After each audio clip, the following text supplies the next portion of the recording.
All right. I am now joined by um, Ryan RM Brown, um, YouTuber, man about town. How you doing? Hey, good. How are you? Thanks for having me. Yeah, of course. Always a blast.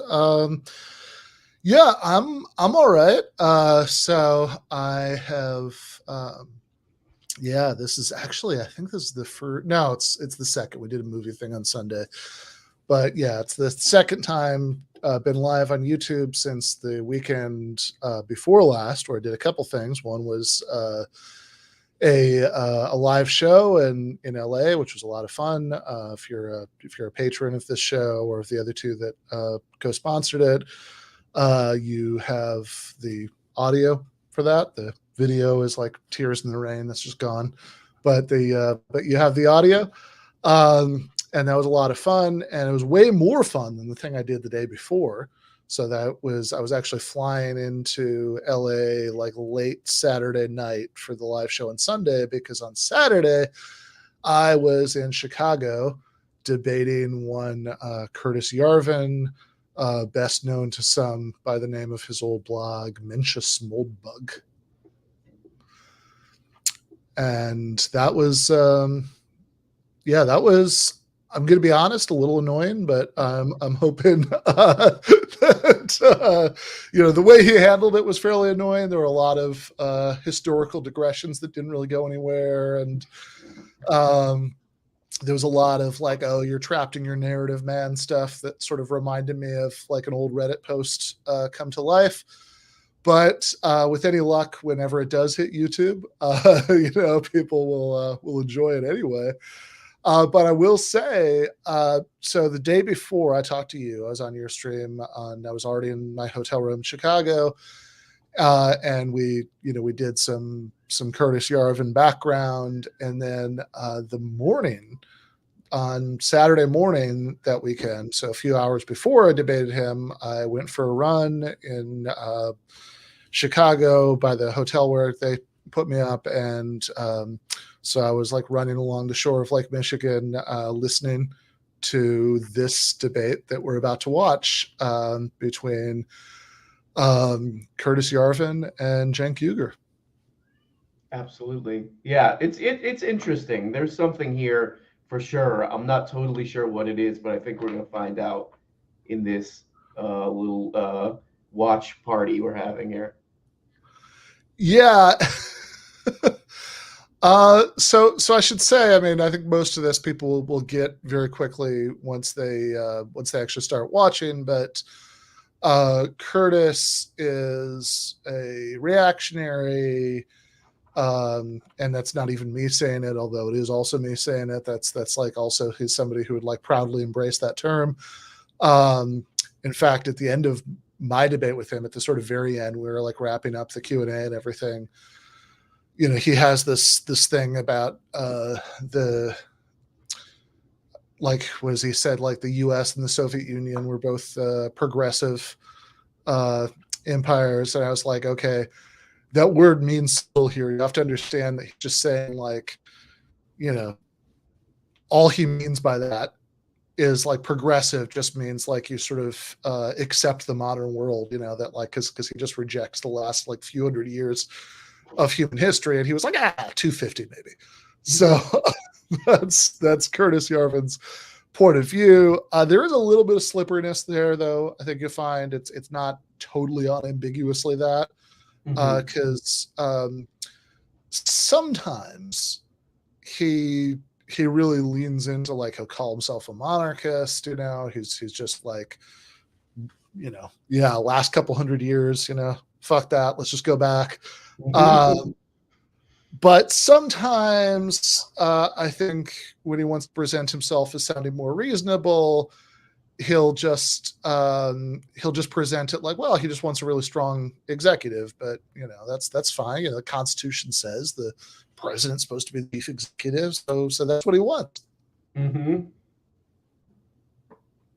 You're. I think one of us has a slow internet connection because you're freezing a little bit. But Oh crap. Okay. yeah, but I totally. I think that's what's interesting about this debate slash interview is that he's aware of who the audience is on this, right? It's the Young Turks audience, and I have to kind of hand it to him that he is telling them what they want to hear in a very not clever but like almost pandering way.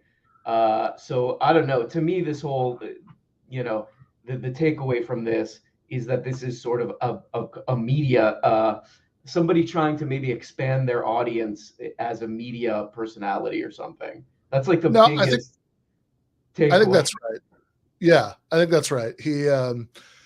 I will say from just sort of backstage chatter, I don't think he was too enamored with Cenk Uygur, but you know who he loves the shit out of, who interviewed him, is Tucker Carlson. Oh yeah, He's you yeah. know, uh, A true man of the people, Tucker Carlson. yeah, exactly. I fucking love that. It's Tucker who, like, 10 years ago was just like the definition of like the kind of conservative that like the Chapo guys call a bow tie dipshit. That like, Right. just like reinvented himself as like, oh, now he's this like crusading man of the people. Except like also, if you pay any attention, he's still against a higher minimum wage. He just wants to get rid of the Mexicans. That's the man of the people part. Yeah, exactly. He doesn't even have the aesthetic of like a normal guy. He looks like a bad guy from a 90s high school movie where he's the snob. He's got the khakis and the blazer and stuff. It's like the most. He's not even really putting on the aesthetic of like I'm a normal dude. It's No, it's it's kind of hilarious. no, not at all. That probably losing that bow tie was the biggest, like, biggest hit for him. He was like, that was a tragedy for him to take off that bow tie, probably. It's like, ah, damn it. I need to look like a normal person. What am I got? I'm going to have to lose the bow tie. Going to dress exactly the same way, but going to have to lose the bow tie. Exactly. He's like, Yeah. what do you, he's like, goes into a 7-Eleven. What do you people do? You don't wear bow ties, right? Okay. It takes the bow tie off. Yeah. I will say, I think also that the debate that I did with Yarvin, for whatever reason, part of it might be like we were talking about before we started the stream, that Cenk is sort of half interviewing him, half debating him here. So like that probably brought out a different Yarvin. And then probably also the fact that he's on the Young Turks, so he is trying to tailor his audience to, his message to that audience a little bit, like you said. I think that's totally right.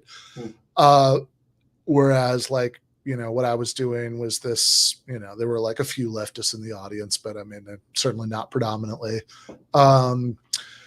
That this unregistered weekend thing was a very different kind of deal, very different kind of context. So for whatever reason, whatever combination of those factors, I do feel like I got a much more mask off Curtis Yarvin, that he was much more fascisty when he was talking to me. There you go.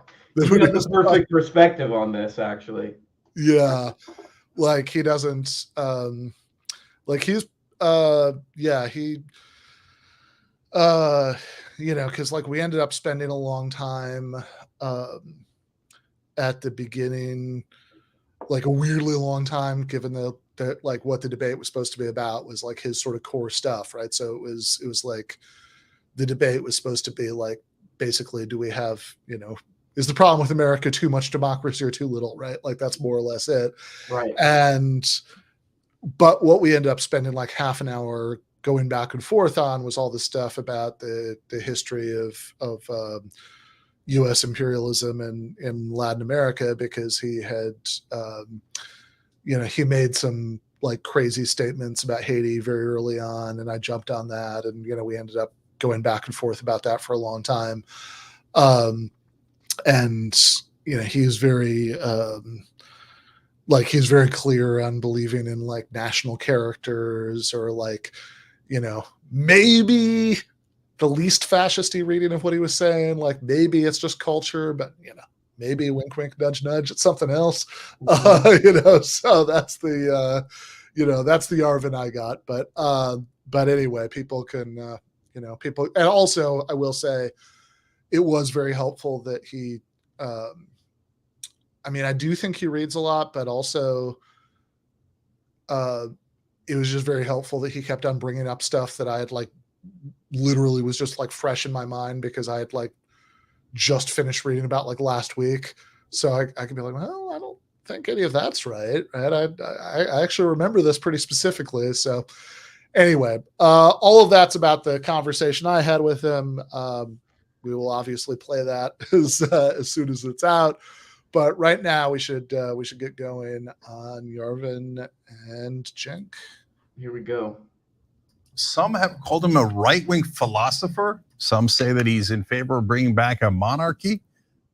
Well, that's an interesting cat. That's Curtis Yarvin, and we're going to talk to him right now, and we'll find out for ourselves. So Curtis used to be known as Mencius Moldbug on his old blog, Unqualified Reservations, but he is now at Gray Mirror. That's his own Substack.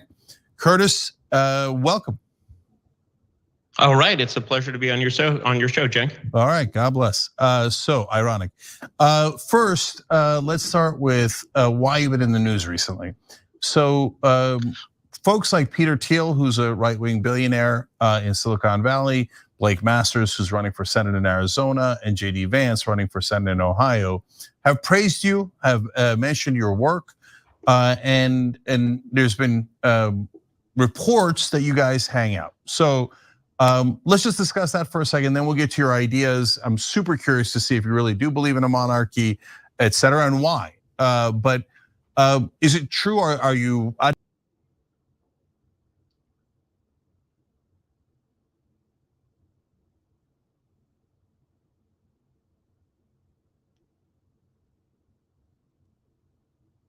Yeah, I've met them. I'm very sure that I believe many things that they don't believe in. I would say these are people with very open and broad minds, and I'd like to think that any of them would be happy to come on the Young Turks. Maybe I'm wrong, but I'm super into just taking a lot of the dialogue between people who are not necessarily fans of the way things work now and kind of synthesizing those things into kind of new perspectives. Yeah, well, look, we'd love to have him on. I am not as hopeful at the opportunity. I'm obviously not. I don't speak for them. Yeah, I agree. I think it'd be a great idea. Curtis, is it fair to say? Yeah, sorry. Go ahead. Finish your thought. No, go ahead. Is it fair to say? Is it fair to say, look, you've met them, they've quoted you positively, but that doesn't mean you speak for them or they speak for you. You're both individuals. Absolutely. Right. Okay. Absolutely. And because absolutely. Yeah. Okay. And so that's fair. And the mainstream media loves to do smear by association. So I just want to be clear about that. But at the same time, it's not like they're lying. They didn't make it up. You guys have talked. Yeah, that's exactly right. That's very fair of you, Cenk. All right, I think that's exactly the way to talk about that. Okay. Do you want to talk about monarchy? Can we get to monarchy? I do. In fact, I disagree with you on almost everything except one giant thing that I do agree on. We're going to get to that in a second. Is monarchy fair? Is it fair to say, as the press has been saying, that you're in favor of a monarchy?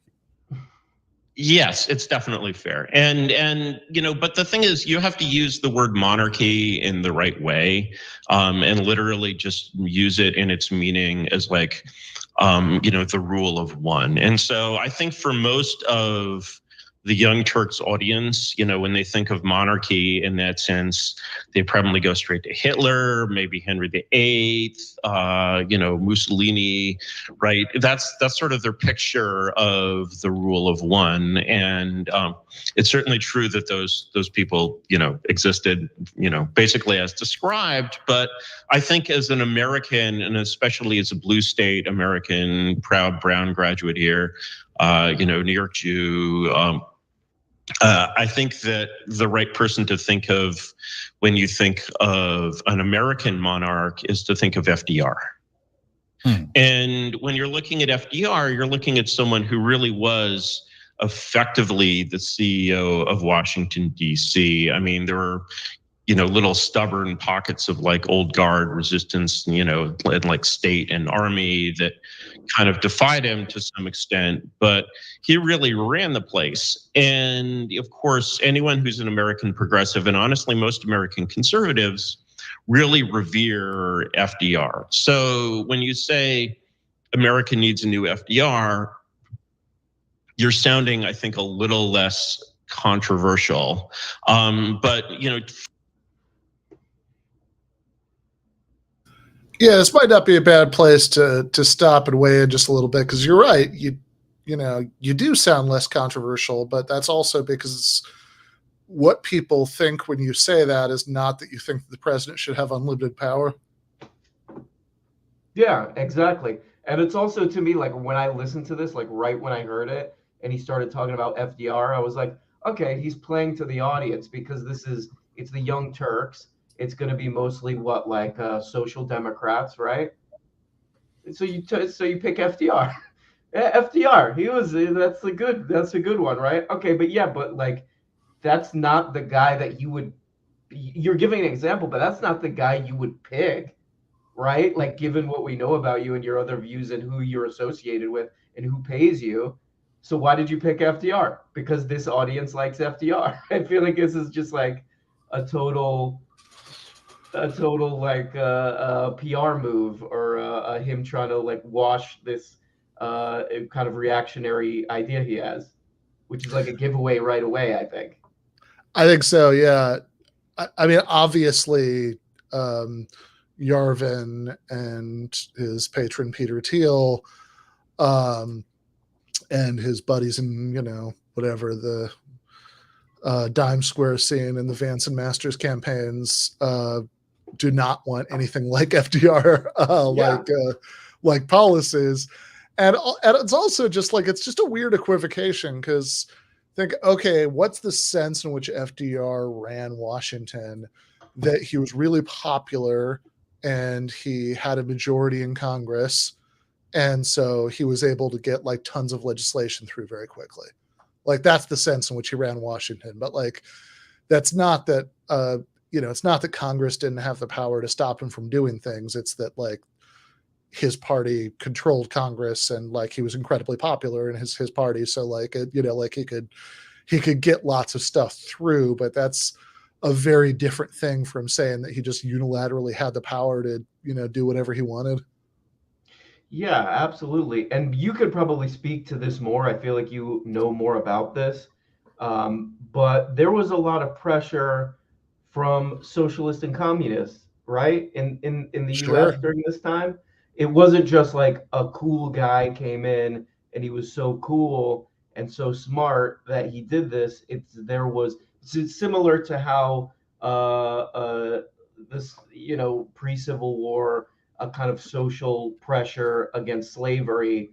I mean, if you look at like what Abraham Lincoln was saying before, like if you go back a little bit, it was a little bit like it was a little less John Brown and a little more and then when that social pressure built up, it was like, okay, like that part is kind of left out too. I don't know, maybe you could speak more about that. For sure. I mean, certainly, in the Lincoln case, Lincoln was elected on a platform of on an anti-slavery platform, but like a moderate anti-slavery platform. Right. Like, The whole idea is he was going to like slowly squeeze out the institution over time. It was a incrementalist anti-slavery platform, which is, it was the Republican Party was an anti-slavery party. That was the whole point. But it was also like, nobody would have called him an abolitionist because he didn't want to like try to abolish it overnight.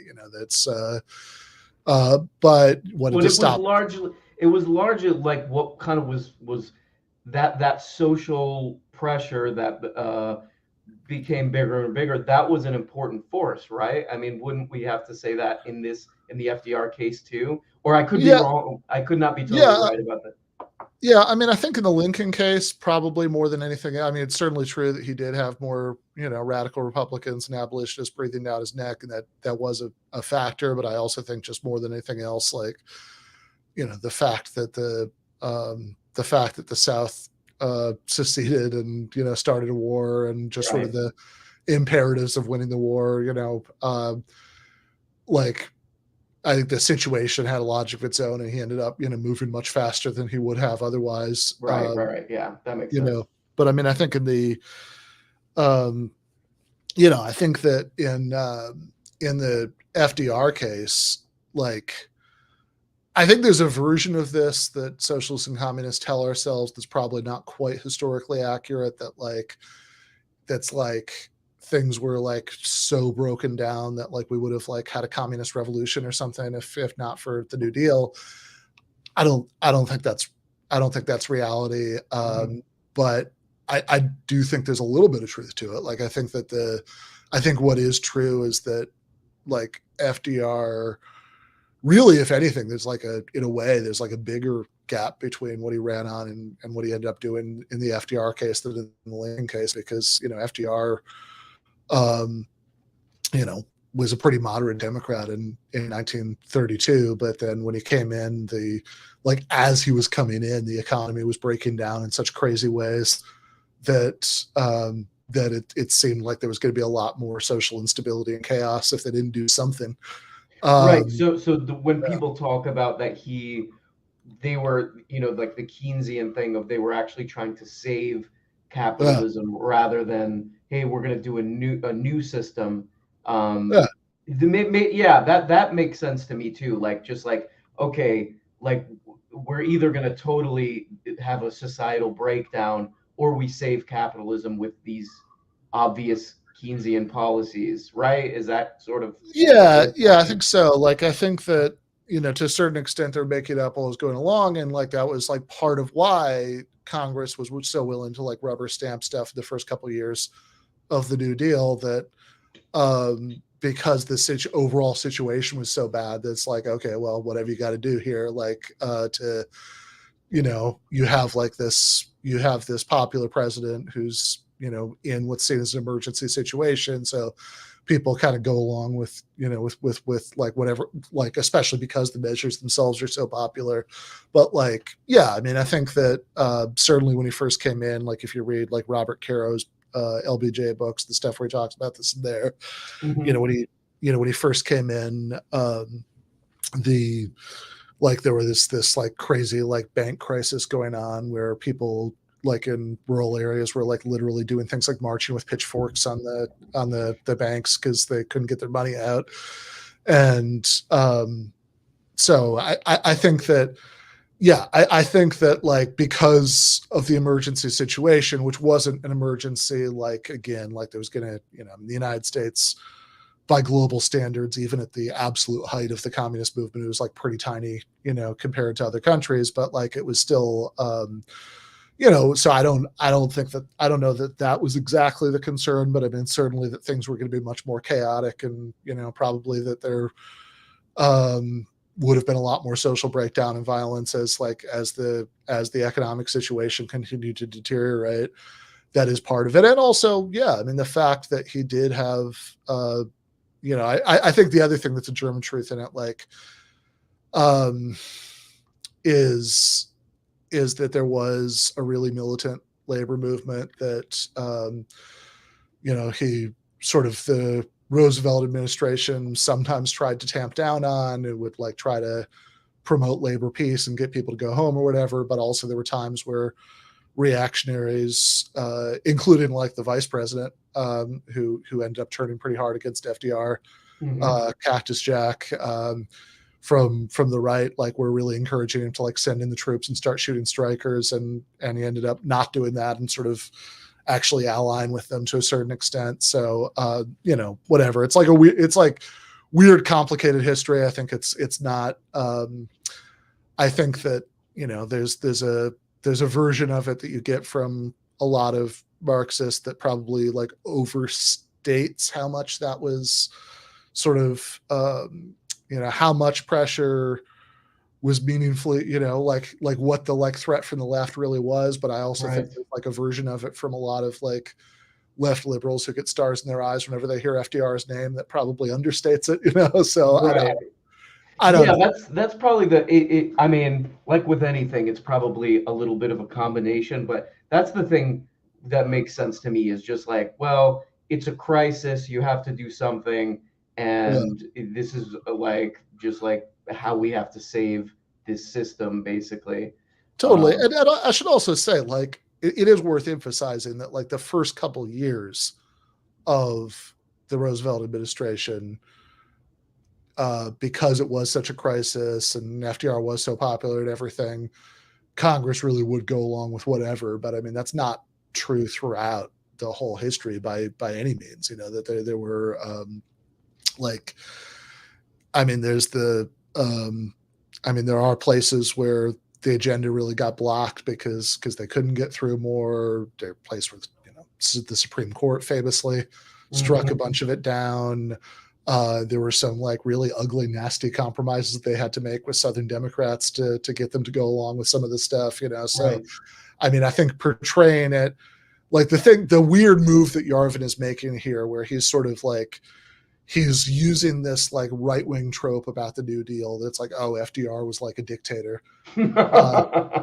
Right. He's like inverting it or whatever. Yeah, exactly. Like he's dusting that off, but then he's like, yeah, see, so dictators are good. Right. Oh my God. Yeah. That's so funny when it's like that this guy's like a new genius, but then it just, I don't know, like not to be, I'm not going to try to just be mean to him or whatever, but it does seem like just a lot like a tweaked version of a lot of older stuff.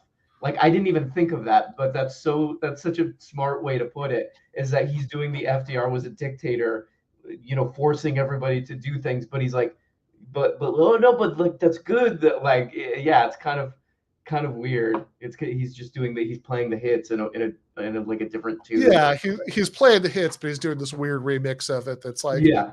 All right, FDR is a dictator. That's what all these like reactionary sources that I have tell me. So, but you people like FDR, right? So why are you mad that I like dictators? Exactly. It's like, okay, start at the beginning of that chain of reasoning. He really wasn't a dictator. Right. Exactly. You know, wow. in certain respects, we actually would have been better off if he was, maybe. But like, he really, he really wasn't. And something something I pointed out in my debate with him is that, like, executive power has actually expanded a lot since FDR, like, post World War II decades. Like, even after the Japanese bombed Pearl Harbor, FDR still felt the need to go to Congress to get a declaration of war, which, like very famously, all these late 20th century and 21st century presidents did not feel the need to do that. And that change, and like Yarvin's response in the moment was like, yeah, whatever, it's a rubber stamp Congress. But like that change does seem like a bad thing to me, right? That like presidents can just, presidents can just unilaterally send troops around the world, and they don't have these like democratic roadblocks to doing that. And that actually does make them more dictator-like, which is the kind of discussion that you want to have if you're going to be serious about this. But what Yarvin's doing is just like, okay, you guys like FDR, so I'm going to like do this little two-step to like, use that to get you to like what I'm saying here, even though like the reason that a typical like social democratic kind of Young Turks viewer likes FDR is that they like, Social Security and, jobs programs and all that stuff. And of course, Yarvin, I don't I don't believe for a second. Like, I don't know exactly what all of his weird policy preferences are now. I know his, he started out like all these guys did as a libertarian, and then he's just gotten weirder since then. But I'm sure that he doesn't want anything that would be analogous to that now. Yeah, exactly. This seems like such a transparent misdirect. It's like, yeah, I mean, especially with who he's associated with, whatever, let's just say, somebody who wants to be like an all-powerful ruler.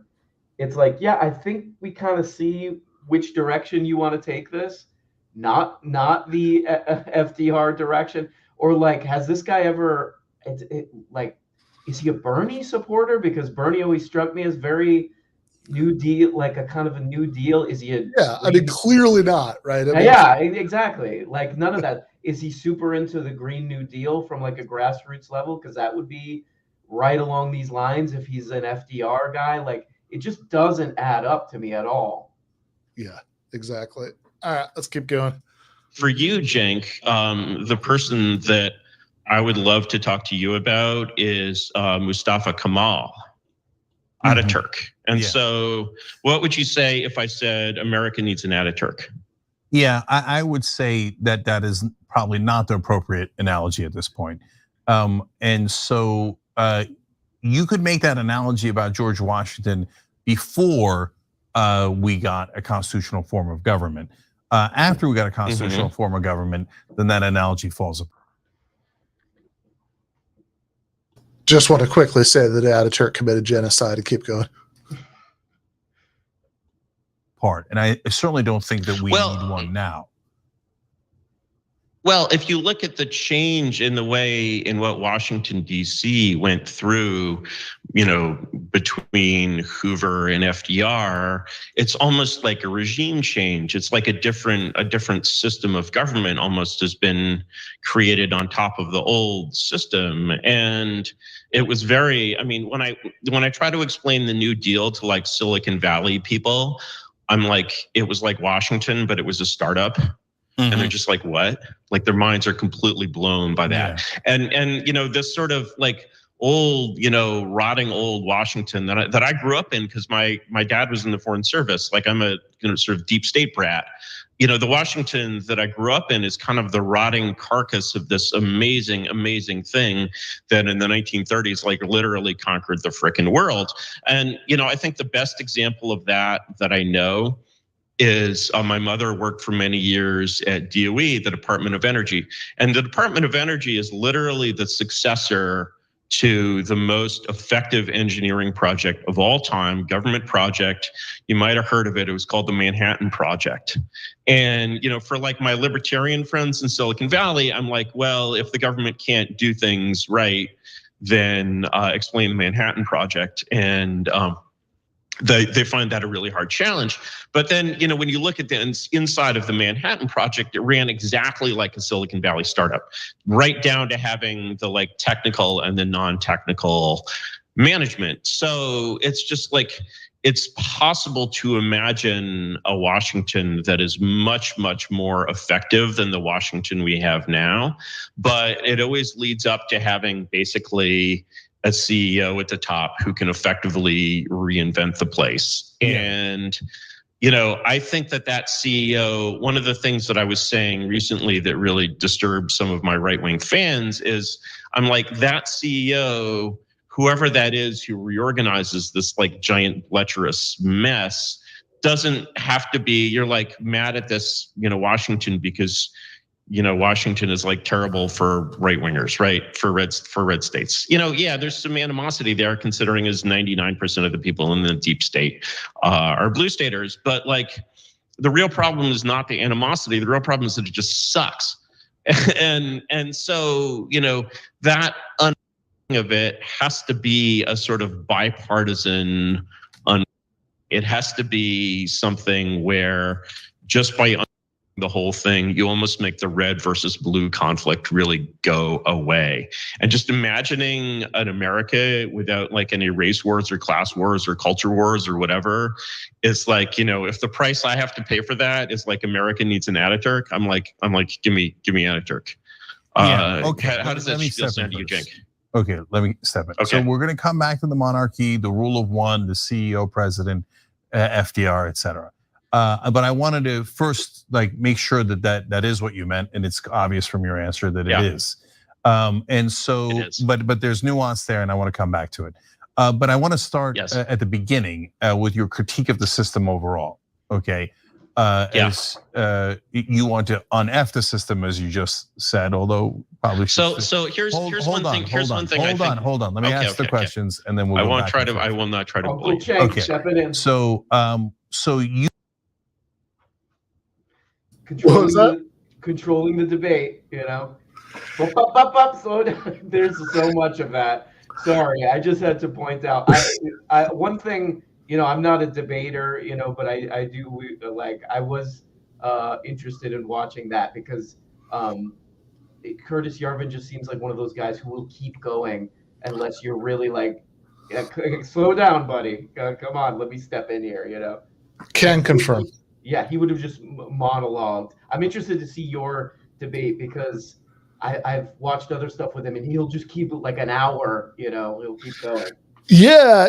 I really struggle with that because, like, in the early parts of it, you can see me just kind of sitting there with like, all right, I'm just gonna wait, right? Like we'll do whatever he's doing here, and I'll come back in, and then I'm pretty sure later in the debate, I start to interrupt him a lot more just because it's like he will go on forever, and then you finally get a word in edgewise, and he'll cut you off and go back on forever, and it's like it's one of a lot of things actually that were really tedious about this, like because I have I've had conversations with some pretty terrible people, but like man. Like, Stefan Molyneux is a piece of shit, but at least he can talk, stop talking, listen to you talking, and then respond to the things you say. Right. He has the basic rhythm of a conversation sort of down. Exactly. There's one thing I was going to ask you about this just really quick. What you think of this is that it seems like he was saying that if we did this monarchy model, that the red-blue schism would go away. What do you think of that? Because I feel like what's going on now is it's like already existing, maybe like rural, urban differences are just being heightened, or just being like the knife is being twisted or whatever. Like, I don't know. That's my take on it. What do you it's a weird claim to make, right? That it's like, oh, there won't be any culture wars or race wars or whatever other things he said. I don't think he put class wars in there because he doesn't like to talk about that. Right. But none of that would exist, and I really want to know why not. Right? Why wouldn't that exist? Seems like it would exist. Exactly. Right? Yeah. Why would that not exist? Like that's I don't know. There's a weird vibe to that of just like, oh, we have like our dad, our country dad, the dad of the country, will just tell us what to do, and then we can stop arguing amongst ourselves or something like that almost. Yeah, I mean, I don't know. It seems like there have been an awful lot of actually existing monarchies that have had like really divided populations. Yeah. So I don't, I mean, unless the clan, somebody in the chat made a joke earlier about startup Saddam. So unless the claim is it's going to be like, I don't know, all of the Sunni Shia division in Iraq is like on ice while Saddam's in power, because if you like talk about it too much, you're going to get a visit from the secret police, like unless we're talking about, unless we're talking about that. I don't know why all that stuff would go away. Like certainly just having a really strong executive, like, okay, I mean, in the 30s and 40s, which is what he's talking about. I mean, I'm pretty sure there were a ton of race riots in the U.S. Yeah, I'm also thinking like he's talking about FDR, and there's this idea of the New Deal coalition, right? And isn't that kind of like okay, like the culture stuff we're probably just never going to agree on, right? But like what people across the country agree on is basic needs stuff like healthcare and all the stuff we know about. So like, wouldn't you make that the focus instead of this like? I mean, the only thing that we could like steelman his argument is that like a monarch would push through those policies, but again, he doesn't seem to agree with those policies. So like, I don't know, this just doesn't seem to make sense. That's what I'm thinking, at least with the. I mean, because again, I really want to know actually, if I could talk to him again now, maybe what I would push instead of doing this stuff I actually end up talking to him about is like, tell me in detail what this monarchy is going to be like, because you're throwing around all these different metaphors. But if it's just that the president has like a crazy amount of unilateral decision-making power, then yeah, that's not going to make political or cultural divisions go away. If anything, it's going to make them more severe because people will be like inflamed by whatever the all-powerful president is doing. Like it, I mean, I don't know. I mean, like the Bush administration had, you know, they were like big believers in the unitary executive, and they did do a lot of stuff like unilaterally at the executive level. I mean, in some ways, I think that's probably a much better analogy for what he's talking about than FDR. And I believe that is literally where that red versus blue terminology comes from, is the 2004 election. Yeah, exactly. Yeah. I'm gonna say so far, Curtis Yarvin, you're not winning me over with this one. Doesn't seem to make sense. I don't know. I wonder what people are. You know what I think, honestly? Do you agree with this? Do you agree with this? That I think what a lot of people get out of this is that it sounds kind of interesting. Like, is that it? I think there's definitely some truth to that. Like it's like contrarian or something. Like, I don't know. I think it is. I think that is some of it. Like, and I think that is probably like Yarvin's skill. Yeah. What is he? You know, again, I don't know. Like, I don't know exactly. Like, I know now he has a Substack, and yeah. I don't know if he's still getting any Thiel money, but since he has mentioned in that connection a lot, assuming that he got some at some point, then okay. Well, that's interesting because it's funny if you go back and watch the very beginning of this interview, it seems like he's very eager to move on from that.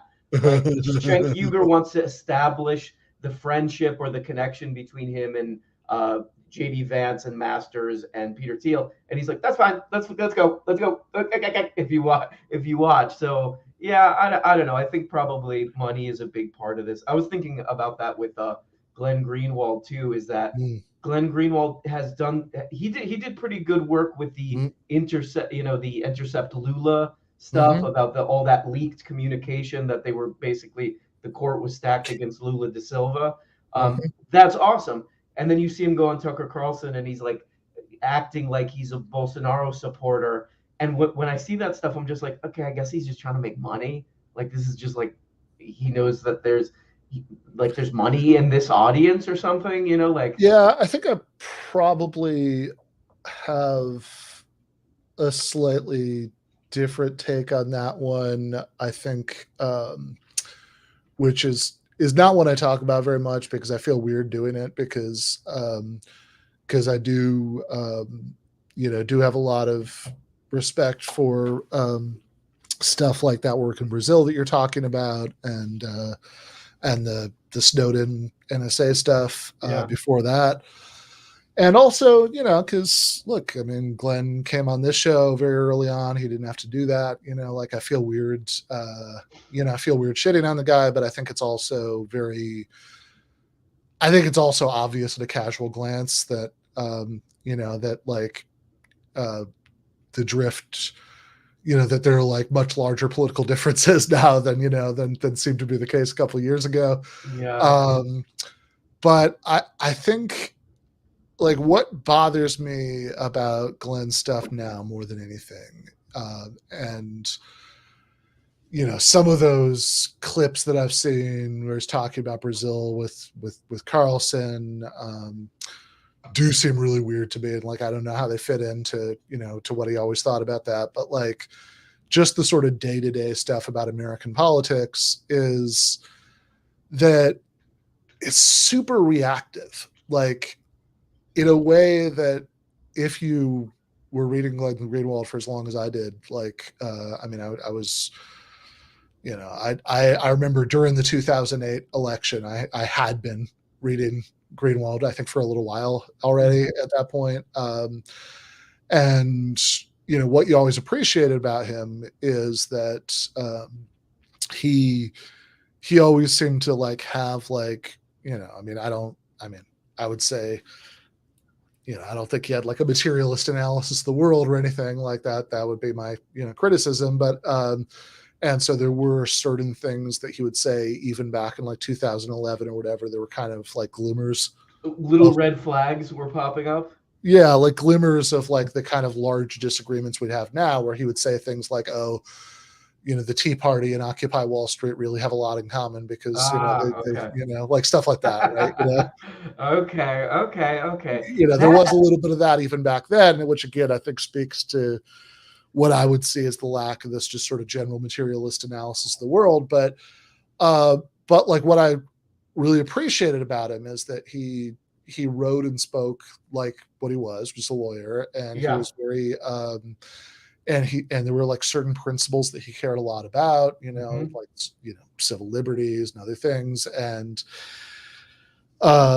it didn't seem very reactive. It seemed like he was just kind of applying those principles on a and sort of like calling balls and strikes according to those principles, and then like he just kind of shrug off whatever people's reactions were. And then I guess my take, and again, I feel a little bit bad about psychologizing the guy. I also can't claim that I've paid a tremendous amount of attention in the last couple of years, because like as those political differences have gotten bigger, I've gotten like less interested in what he's been saying. But I guess my impression, since you brought it up, is just that I think during the Obama years, like all these like liberal journalists and liberal kind of figures would get like furiously mad at him all the time, and they weren't getting mad at him for the stuff he was wrong about. By and large, they were getting mad at him for the stuff he was right about, because he was talking about like Obama and drones and all that stuff, right? Like he was saying correct things about how much Obama sucks, and he was exposing the NSA stuff and whatever. And so like all of these like annoying, worthless liberal journalists who loved Obama were like constantly shitting on him because of that. And then I guess my best read on the stuff, on like what all the recent stuff that does sort of cross my path sort of feels like to me, is that he's just like massively overreacted to that. And it's like, and now it's like he's just sort of engaged in this process of it's like every like, because like the stuff like I don't know if we actually like sat him down and did a what's your position on this issue, what's your position on that issue. I would actually be fascinated to know how much it's changed. I don't know. But we would never get to anything because he is a really good lawyer. Like he would just talk us right out of everything. I think like if we were like, "Come on, Glenn, tell us what you really think," we would just be like, "Wait, what happened?" I think like he's really good at that too. But not to shit on Glenn.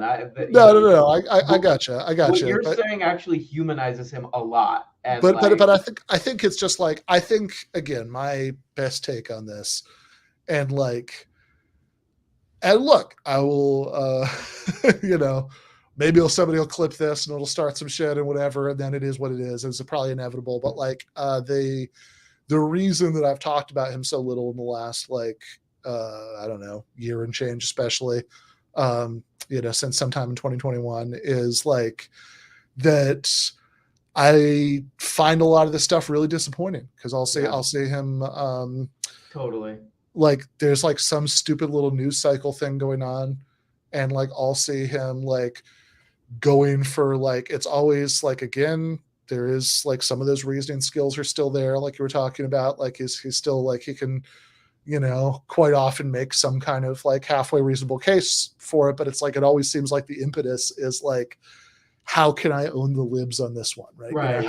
How can I like, what are the libs saying on this? What are all these liberal journalists I can't fucking stand saying? And like, how can I show that they're wrong? And whatever happens shows that they're wrong. And like, and then it's like, well, okay, how about the Republicans?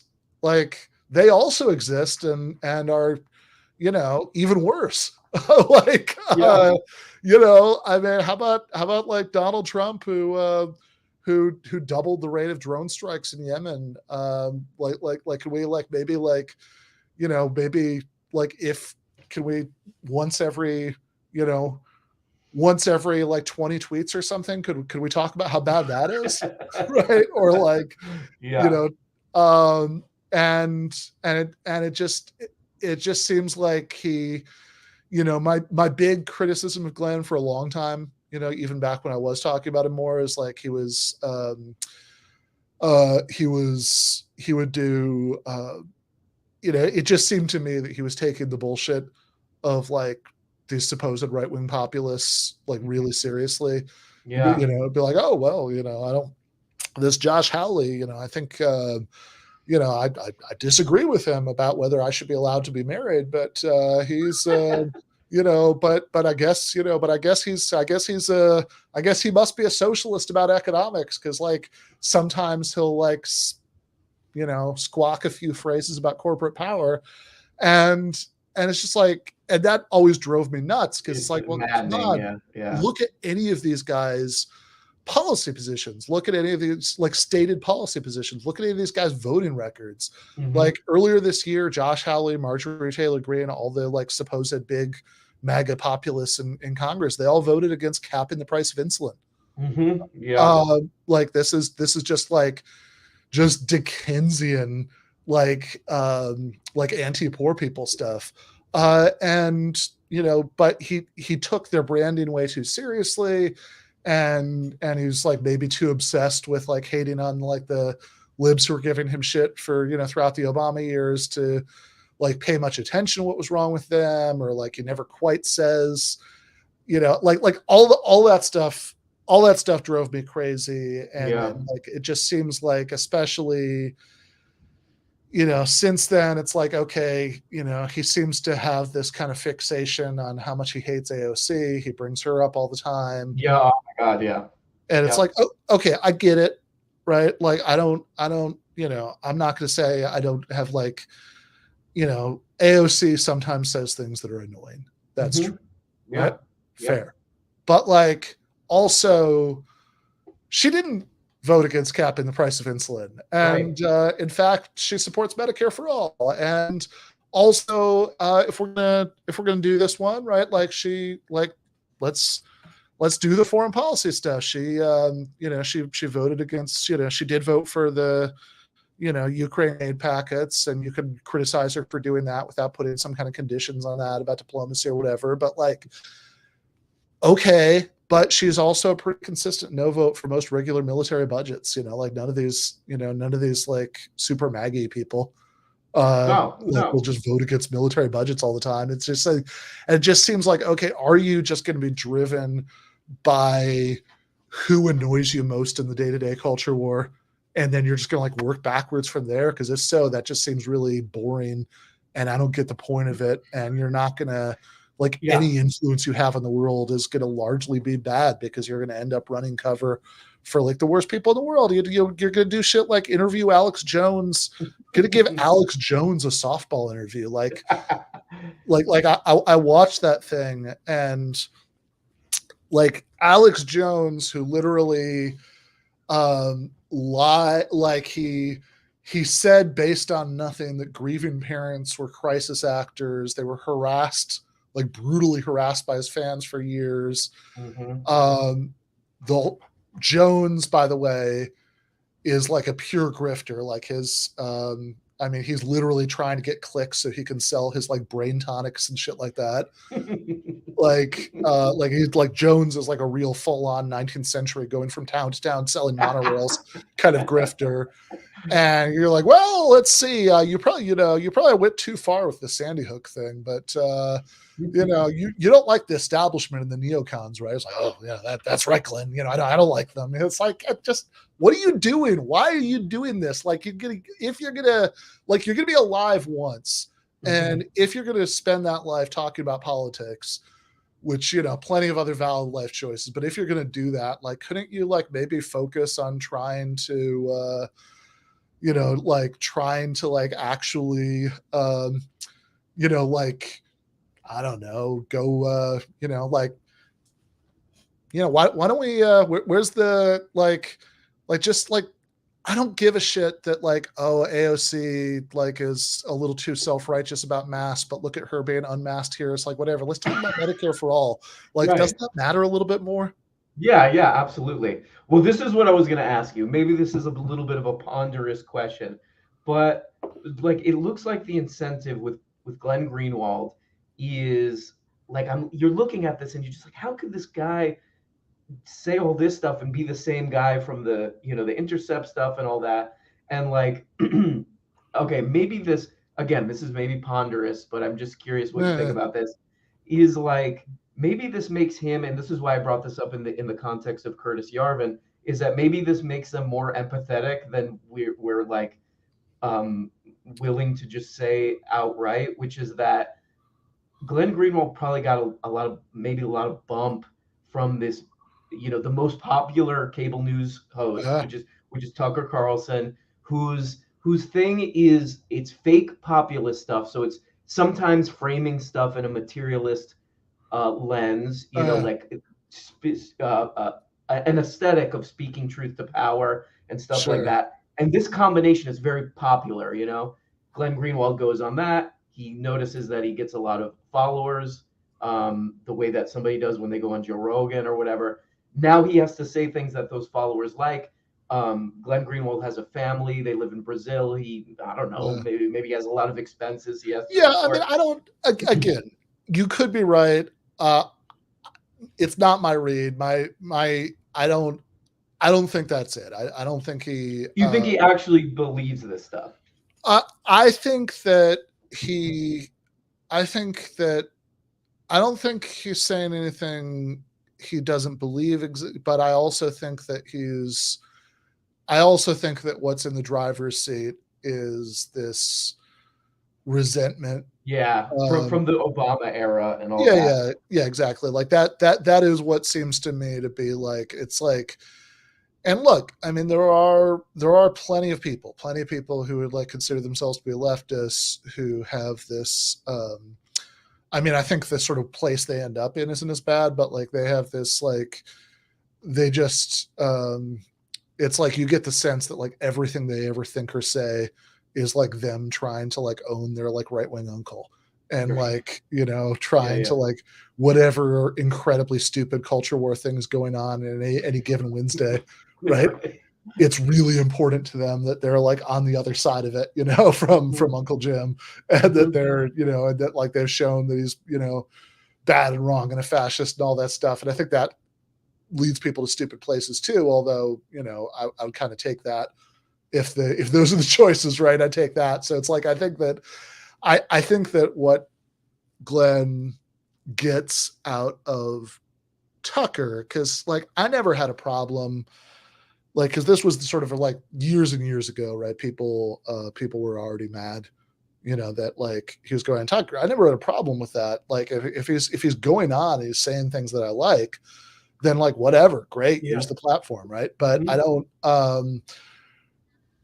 Where I have a problem with it is that he's not going on Tucker purely to sort of push, like, here's some stuff about civil liberties, here's some stuff about Bolsonaro being bad, whatever. Is it that like it's just like whatever stupid fucking news cycle thing is going on any given day, he's going to go on Tucker and he's going to give, he's prepared his brief, in this like lawyerly fashion about like why the libs or AOC or whoever is like bad in this situation, and he's just gonna bust that out for everything that happens, and like that. So it's like that. What's what bothers me, not the going on, and again, it just seems like I think it's been very gradual, but I mean, I do feel like in the last year or so, it feels different to me, at least. I don't know. That's an objective statement, but like, I think what he gets out of that is just, here's this guy with a giant platform, the sort of biggest megaphone, at least in cable news, and he is going to give Glenn a sympathetic hearing and a chance to like sort of team up with him against all the people he hates, and I think that's very appealing. Again, you could be right. I don't know. As you say, No, I think that makes a lot of sense. I mean, it's like how humans operate too. It's like one of those things of like you never leave high school, sort of, where it's like if somebody bullies you, like your psyche kind of like shifts into like your view of the world, it shifts like in a way like to accommodate that, right? And I feel like I yeah, think that's an interesting point, because like if you're a public figure and people are really mean to you all the time on social media, like you have to go against that. So you have to like to be like your psyche has to just to maintain itself. You have to form something to fight that. yeah. Or I mean, I something. think it's like a super common trajectory in some ways. Like, Yeah. I think a lot of the like IDW guys sort of came out of like, I don't know, some like annoying woke college kids like yelled at them a Yeah. lot, and then Yeah. they just kind of like went on this spiral from there where they they went they were really bothered by it, and then like they got validation from these other people, and whatever. Like, I don't think that's I don't think that's uncommon. I think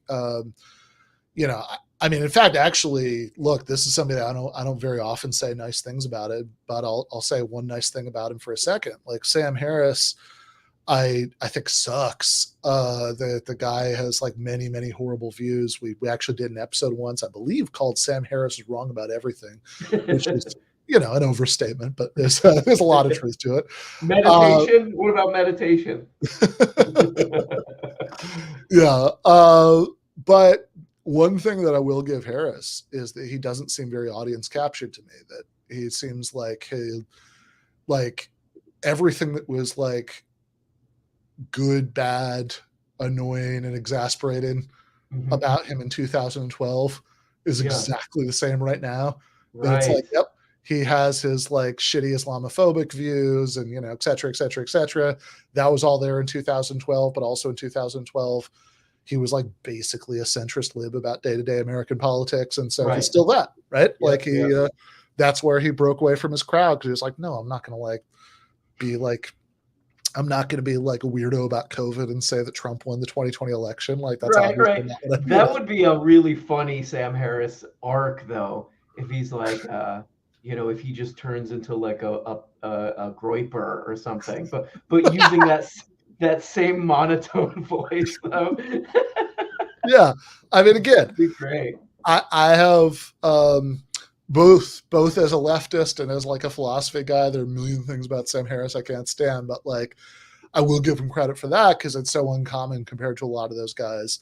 Mm-hmm. And yeah, I mean, I think that in his own way, I don't know.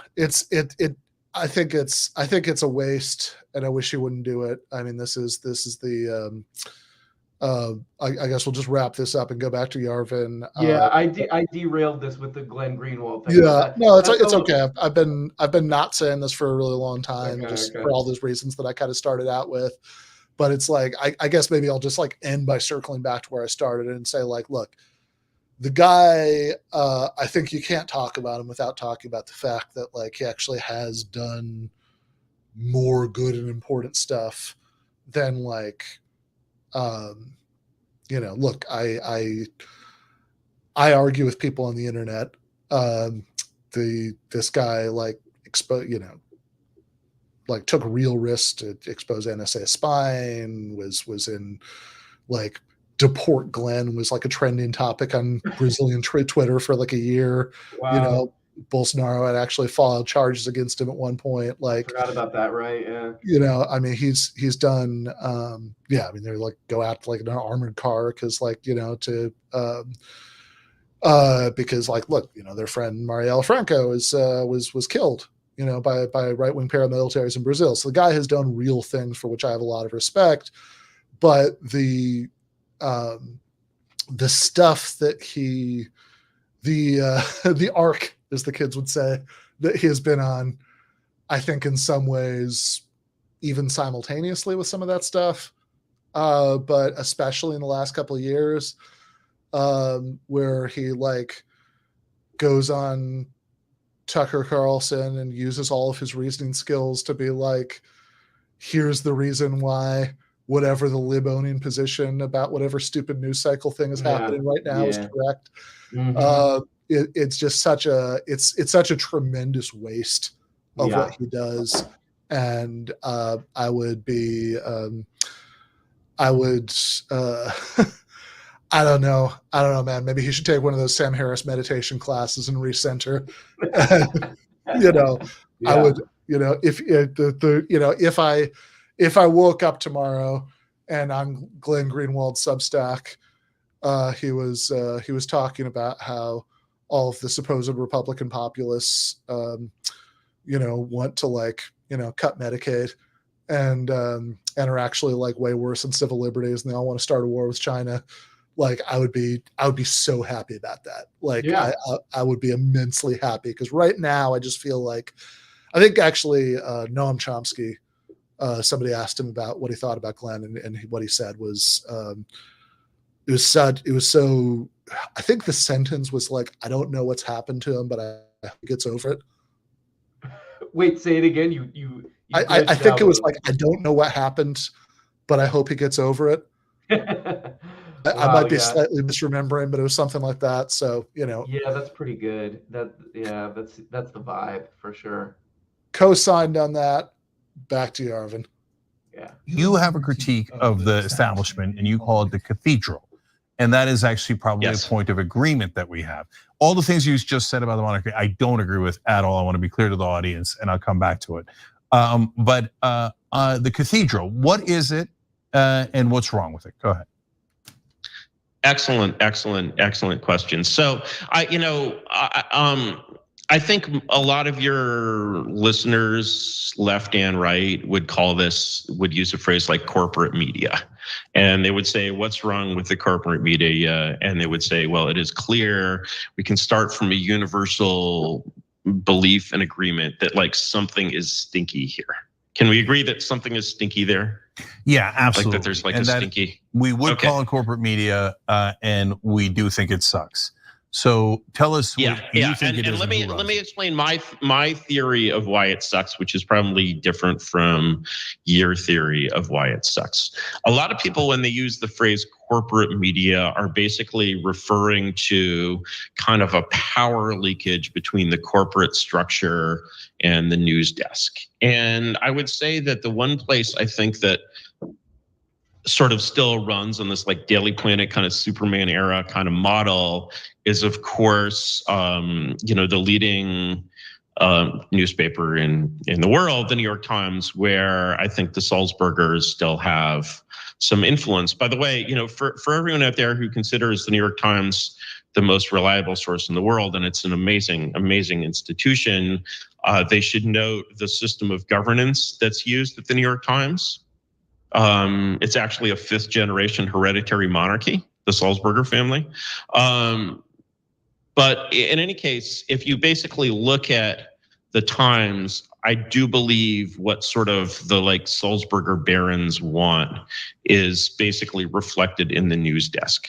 If you look at even the Washington Post, which Bezos bought, I don't believe Bezos can tell the news desk what to do at the Post. I don't believe that he's really in charge. I believe that he basically sponsors it rather than owns it. And if the Sulzberger family was somehow to disappear and the New York Times was to say turn into something like ProPublica, I think it would be, which is completely nonprofit run, top tier journalism outfit, I think it would be fine. I think the way that basically the media, I would call it just the prestige media, which is kind of a neutral term, is corrupted, is a good example might be the COVID lab leak question, which for anyone who on the left who is interested in like unimpeachable left-wing sources on why it's pretty obviously a lab link, I think there were a couple of great stories by, I think, Catherine Bell in Vanity Fair. And there's a wonderful interview with Nathan J. Robinson, he of the Beautiful Suits, and Jeffrey Sachs. And what happened there from the perspective of the media, and the reason why it sort of took people from outside there to bust it up is the relationship between journalists and their sources. And so when you're basically reporting on the life sciences beat, you have a bunch of people that you talk to in the life sciences. They're your sources. They're the people that matter in the civil service. If you mess with these people, they are bigger than you. You are disposable. The New York Times can always find another journalist. There's a lot of people who want to write for the New York Times, whereas somebody who's been with CDC for 20 years is like an emperor. He's has more job security than Henry VIII, right? And so actually what happens is that these journalists become the prisoners of their. So basically when the virology industry does something kind of dumb, like let's go ahead and collect all the bat coronaviruses and then mutate them to be more dangerous in labs in China, which has no quality control. And sort of what you would expect to have happen after this, there's basically this burner phone cover up crazy meeting that happens in January 2020. And all of the journalists on the virology beat have to basically follow, they're sort of all guilty. They're all complicit. And the same thing, they all have to follow their sources. They're kind of slaves to these internal sources. The same is true. You've seen it, all over and over again on the intelligence beat. You'll see these people at the Times, the Post, that are basically creatures of certain agency sources, and you're just with the State Department. So do we agree that that problem's real? Maybe you don't think it's the biggest problem out there.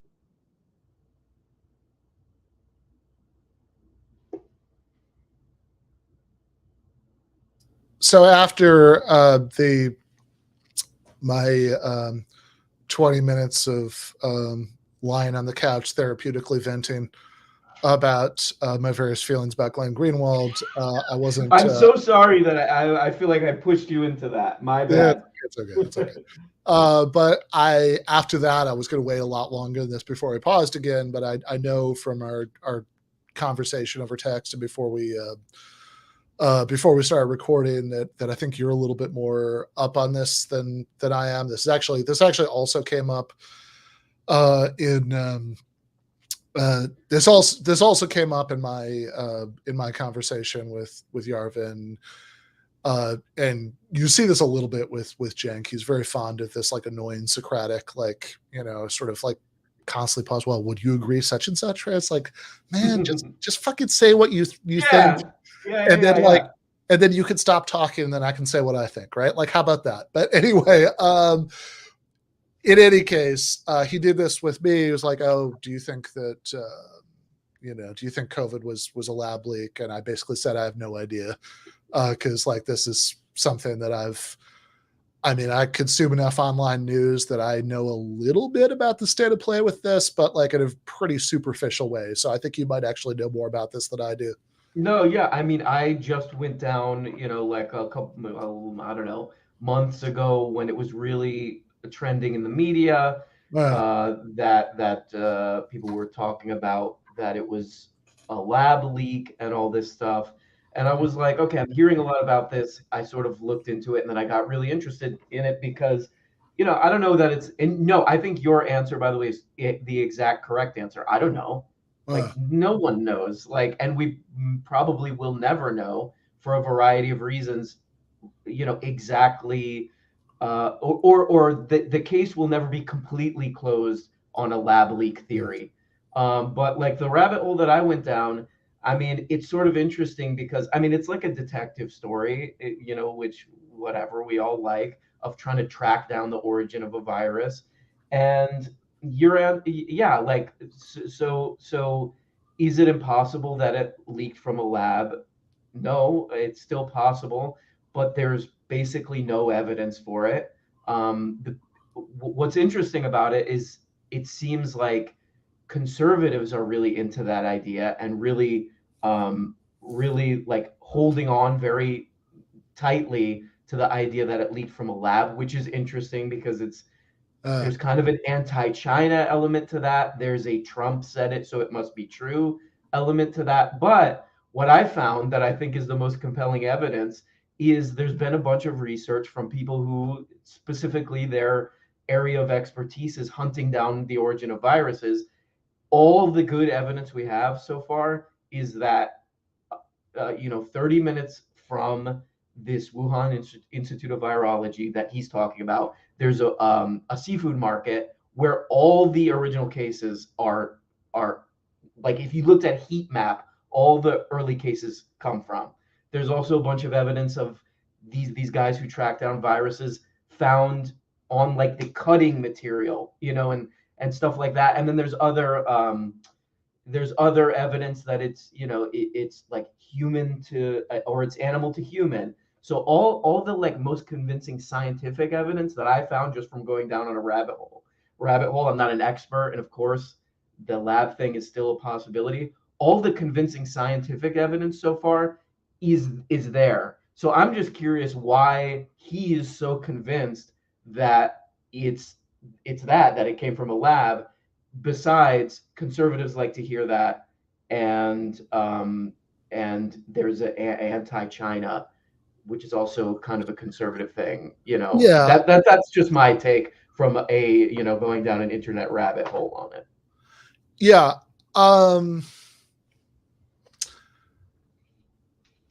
Yeah, that all makes sense. I mean, as far as like the anti-China angle, it's not totally clear to me that it's like which possibility would actually read as more anti-China, because if you say, well, it's a wet market, because it's like, I don't know.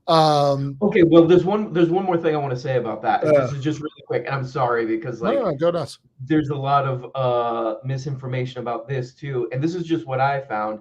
Is there's a part where he's talking about how that like part of this is that scientists were doing this kind of this crazy experimentation in an unregulated lab or a dangerous lab or whatever. But like to that too, what I found of just looking at this is like, of course we want scientists researching like viruses and the animals that spread these viruses in a scientific setting. That part seems nonsensical to me too, but I don't know. That's just a side note. I mean, I guess you could maybe think like viral research is good.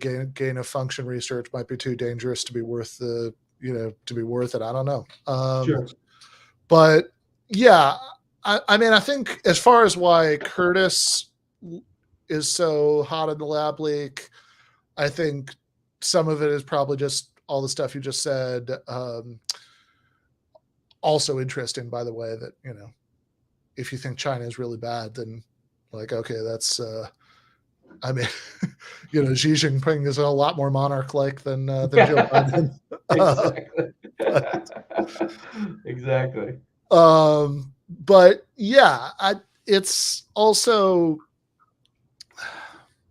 so I think that's it, but also what they're starting to talk about really, and I don't know, I don't quite remember how much more they get into it after this, is Yarvin's concept of the cathedral, by which he basically means like the media plus academia plus I'm not quite sure what all else.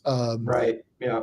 And so I think as much as anything, I think he just likes it because this would be, this would be like an instance of the cathedral being wrong and yeah, good point. Yep. Covering up the truth. Right. Right. And if you don't like the lab leak, or if you're open to the idea of a lab leak, that means that you're somewhat free of the cathedral's influence or whatever. Right. Like I think that's probably the angle that he's going at it from. But that's a great point. Yeah, I totally think that's it. Yeah. All right, let's keep going. There. Yeah. So are reporters overly reliant on their sources? Definitely. Is it most apparent in the government? Absolutely. The Pentagon is the number one problem there in that regard. If the Pentagon says it, the New York Times will print it. They almost never fact check government sources. And of course, second biggest problem, in my opinion, is the corporations. And you held up New York Times as an ideal. Tell me how you think it works. Hold on. One thing at a time. Okay. I'm going. So You held up New York Times as kind of an ideal monarchy. I don't think it's ideal at all. I think it's unaccountable. I think it has massive problems. It smears people that are outsiders all the time. It protects the status quo. I wasn't saying it was ideal. Let's okay. not. I'm all sorry. Right. Okay. Yeah. Okay. So if that's an example of monarchy, it sucks.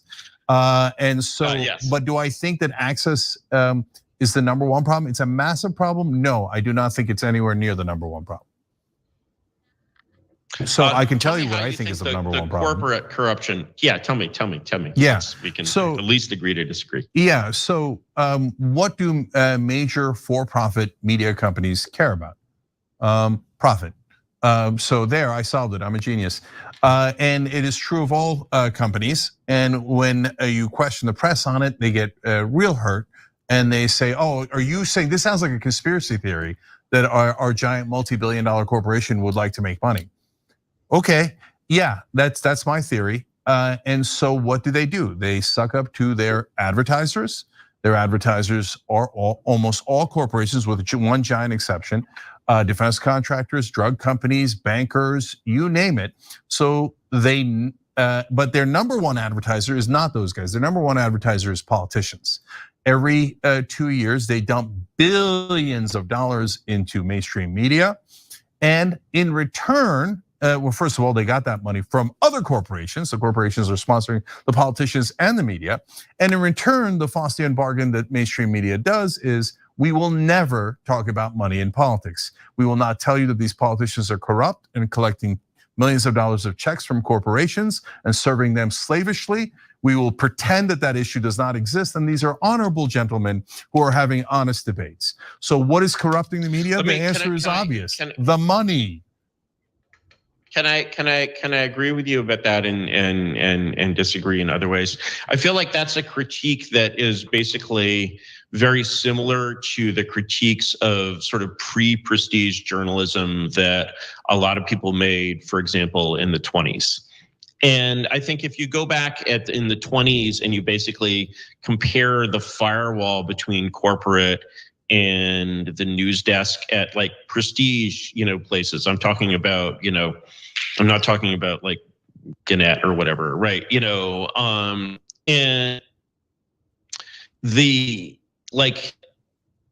that firewall has sort of only been built up more and more strongly as a matter of custom in the trade of journalism over the last, 50, 60 years. Moreover, if for example, like a Facebook is controlling, the New York Times, they must be doing it wrong because I see anti-Facebook stories in there, 100 times a year, 50 times a year, whatever. So I don't know about, I think that more generally where that critique kind of hits the mark is that one of the things like politics has become this kind of, I don't know if you've noticed this, Cenk, but it's become a game show. Have you noticed that a game show quality has developed out there, right? Led by some friend, but yes, for sure. Yeah, absolutely, right. And and the thing is that basically whether that is sort of more proper to kind of, I mean, don't get me wrong, like there is much that is just horrendous about Donald Trump. He's a grifter, but he's also a very talented comedian. And I think it's like, I think the next president should be as funny as Donald Trump. Okay, so I hear you on that. We actually do talk about that. We think he is oftentimes unintentionally funny. He doesn't realize that he's being an idiot, and that the funny part is how stupid he is. Okay, I'm going to be fair and balanced here and agree with Curtis Yarvin and disagree with Cenk about something. I think that Donald Trump is very funny on purpose. I think he is pretty funny on purpose, but it's sort of I don't know. He's got a very specific brand of comedy, Trump, where it's like it's actually maybe my favorite like brand of comedy, where it's like it's like it forces you to laugh at it rather than like, oh, that's a really clever, interesting. It's just like you're just like, it's a more of a, like it's a gut, like, it's that kind of comedy. Yeah, no, that's yes, for sure. I mean, this is actually the very first, very, very first conversation I ever had with Michael Brooks 4 years ago and change. We were before we'd even officially met, we were in like line together for lunch, and somehow we started talking, and and we both admitted to each other that well, whereas we thought he was a monster as a president, we both enjoyed Donald Trump as an insult comedian. Like the Marco Rubio stuff where it's like pantomiming the bottle of water. Like it's it's pretty funny. Yeah, and plus all those people deserve it, like to just see these, that definitely helped enjoy that, because like he in the 2016, before he like became president and separated children from their parents and all that stuff, and it made it all a lot less funny. Yeah, exactly. Yeah, like in 2016 when he was just mowing his way through this like rogues gallery of just like the worst people in the fucking world in the Republican primary. It's like, okay, I'm enjoying this. Yeah, I mean, as a longtime Texas resident, just anything to get Ted Cruz, just rip Ted Cruz an ass on public TV, on network TV or whatever is, I'm for that, Yeah, fair enough. All right, let's keep going. But yes, we do often laugh at what Trump says. We laughed often at what Bush said. Nobody laughs at what anything Biden said. So I understand that, and that's a quality that can help you win an election. Biden was funnier when he was younger. Biden was funnier when he was younger. I hear you. And he had a lot of gaps that were also unintentionally funny. By the way, Facebook and New York Times, the New York Times does write anti-Facebook articles all the time because they're competitors. And so New York Times loves to attack new media, YouTube, Facebook. In fact, CNN did this a while back. We showed it on the Young Turks.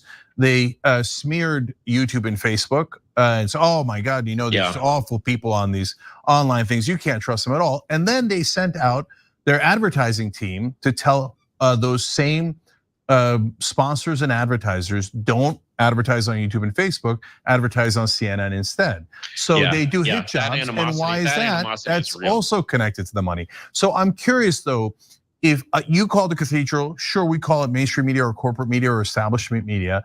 I laid out why I think they do it. I'm a little bit, mainly reason I brought you on is because I want to understand one another. So why do you think the cathedral or mainstream media does what they do? You're obviously unhappy with them. I think it's money, and I laid out how. What do you think is their purpose? I think that these have become agencies of government that are essentially corrupted by power. I think most people have heard the great Lord Acton line, power corrupts, absolute power corrupts absolutely. And I can't really think of anyone that the New York Times is accountable, besides Prince Salzburger the fifth or whatever. Because the Salzburger family, is in absolute. It's not, Wall Street doesn't control the Times. It's still under family control, which is amazing in the 21st century. But if you basically say, okay, let's forget about, here's an exercise you can go through. You can say, where is power located today in Washington? Power is always converged. It's always conserved. Somebody is always in power. So, and maybe it may not be in one point, like in a monarchy, it may be sort of distributed around. I don't think that, many of your readers would believe that we live in anything that in any sense could be called a democracy. So, let's call it what it is, which is an oligarchy. So where in this oligarchy is power located? So here's a thought experiment you can use to answer the question of where is power located. Suppose there are like space Nazis. And the space Nazis want to take over America. And what they can do is implant their little Nazi chips in the brains of maybe 5,000 people and get these people to pretend to be have their former progressive beliefs or whatever. Really inside they'll be Nazis and they'll be working for the Fifth Reich or whatever. And the question is, who do you put those chips in? And when you've answered the question of who you put the chips in, you've answered the question of who's in power, because that's all the Nazis want. They want power. And so if you imagine, you say, okay, do I put those chips in people who work at Google or people who work at the New York Times? Well, in that struggle, I'm going to bet on the New York Times, because if the New York Times finds out that Google is full of Nazis, the Nazis will get kicked out of Google. Whereas if Google finds out the Times is not accountable to anyone. And that sort of is kind of the definition of sovereignty. Henry VIII was not accountable to anyone. And so the question of when you have these agencies that aren't accountable to anyone, sort of why do they do what they do? Why do they all go in the same direction? Why weren't as, why doesn't the prestige press, why is its position at year X always somewhere to the left of its position at year like X minus 20?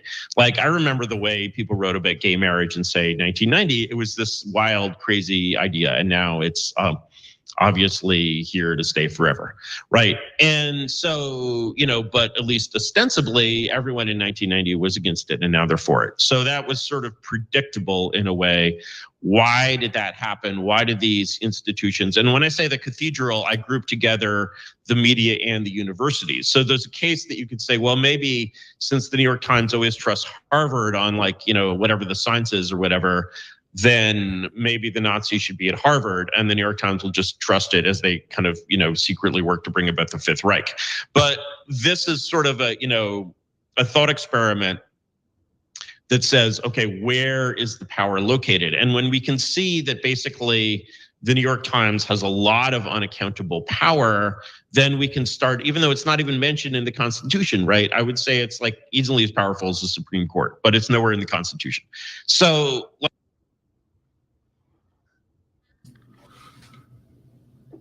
Ryan, I'm going to give you a little civics quiz here.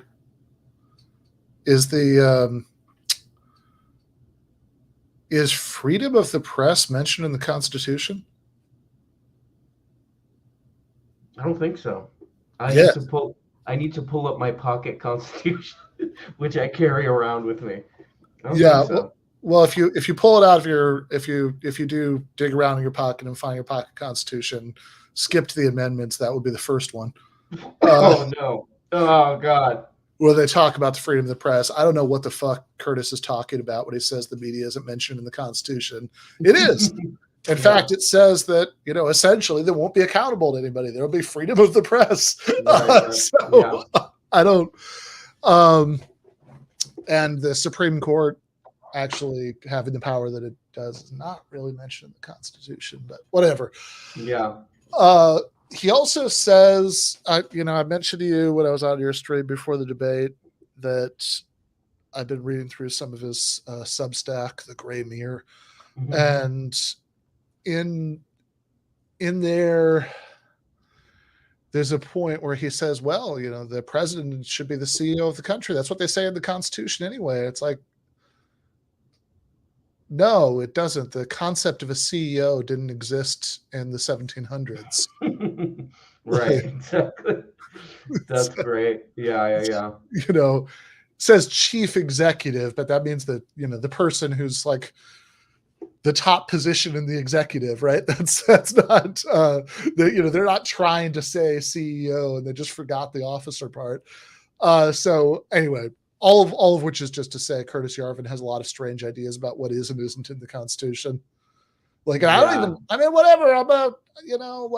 I'm a crazy Marxist. I don't even like the Constitution. No, exactly. Me either. Like when he was talking about the Constitution, when I first listened to this, I was like, I don't know. Yeah, this part is just not that interesting because when people do that, when people are like the Constitution, this and that, it's sort of like, I mean, I don't know. It just seems like a kind of like you're punting, like you're kind of just, you don't have a real argument, so you just like bring up the Constitution. Yeah, no, I think so. I mean, there are some good parts, but overall, if you read the Federalist Papers, Madison, Hamilton, all those people were fairly clear on the idea that they wanted to design a system in which poor people couldn't exercise very much influence, and so I'm not crazy about that. Yeah, I've been I've been reading this pretty great book about the history of the Supreme Court, and the Constitution has historically been used for all kinds of, specifically like the 14th Amendment, about all this stuff to just defend corporate power and all this. Yeah, you're totally right. Like with the freedom of the press stuff and all that, there's of course there's good stuff, but there's good stuff in there. I generally like the Bill of Rights. I think that I think number 2 could use some clarification, but the other 9 are good. The second one's a little. People are kind of reading a lot into that one for sure. You get some pretty wacky interpretations of that, but that, I don't know, like that's just my take from just reading about the Supreme Court stuff. Is they were whatever. It's a document that was like, it's a document that was dreamed up by like a bunch of bankers and slaveholders exactly. They thought it'd be a very stable system in which power was dispersed in this weird federalist way that'd be like really hard to change. Yeah, and that's and like probably both you and I believe like there's a more basic. I mean, this is simple. I think politics is more simple than like a guy like Curtis Yarvin is trying to.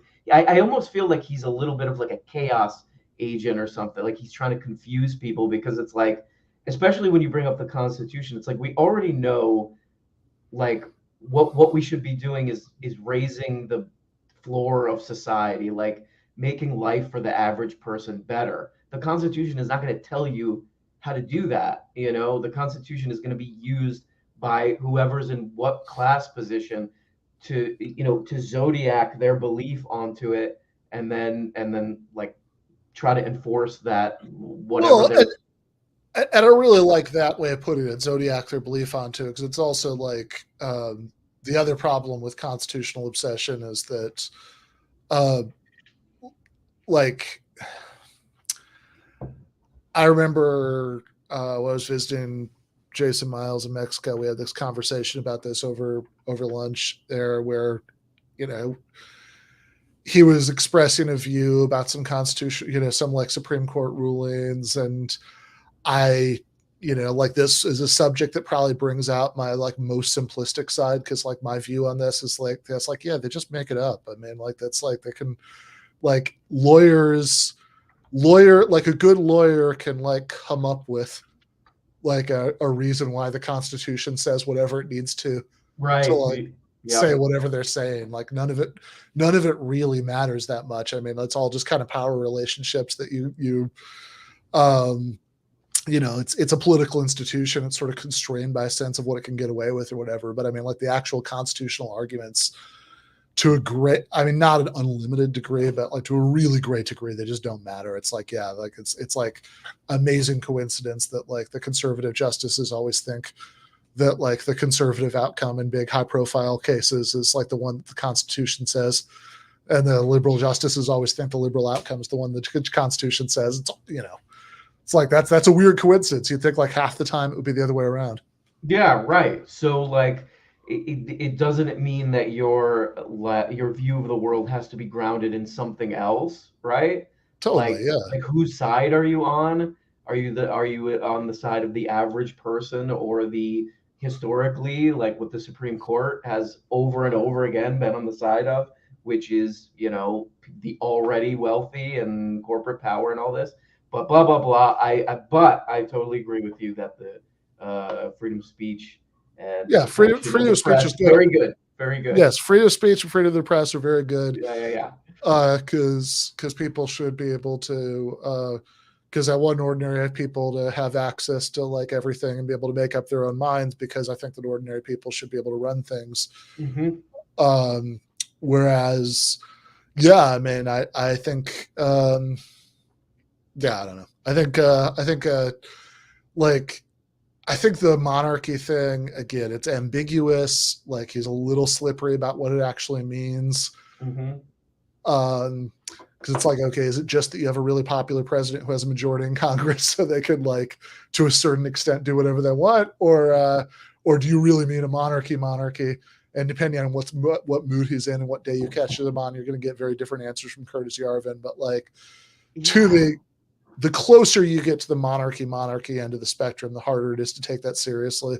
Yeah, and also like, what would you get out of this as a new? Because he's trying to, I don't know, like at least part, he's trying to get people, he's trying to win people over to his view and trying to get people to follow him and stuff. Like, what would you? I was trying to think as like maybe a new viewer or somebody who's maybe not as interested in politics and stuff. Like, I'm struggling to get what you would get out of Curtis Yarvin because it's so vague. Like, it's just like I would expect somebody with this extreme of a view to be like, here's my bullet points, but it's like, it's very like stream of consciousness with them, which it's weird. And I think actually this gets back to what I was going to say before we got off on the Glenn, which is you were saying earlier, this seeming interesting. I think this is actually a really important point because like whatever, like assuming that at a certain point Yarvin got a bunch of money from Peter Thiel, which seems to be the case. Like this might be his skill more than anything, that he can like, he can sit down, whatever at the bar, a cab, whatever with Peter Thiel, and he can like seem interesting to him. Right. Yes, that's what it is. That's kind of like the Blake Masters thing too, right? Of just like, here's a guy who will kind of entertain you almost like in like a court jester kind of a way. He'll just like say whatever you want, that's a way more interesting like and like relatable understanding of the world if that somebody has financial power.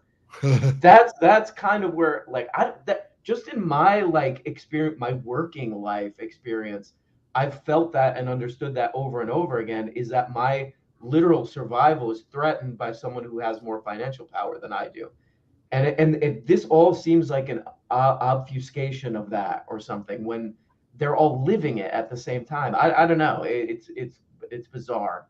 No, yeah, absolutely. I should also say somebody made a really good point in the chat a little while ago. I wasn't sure how much to say about the space Nazis and how much to just let that go, but somebody in the chat made a really good point a little while back, which was, look, absolutely, you would put the space Nazis in Google instead of the New York Times, because if like they control Google, the New York Times articles aren't coming up when people search for things. Right, exactly.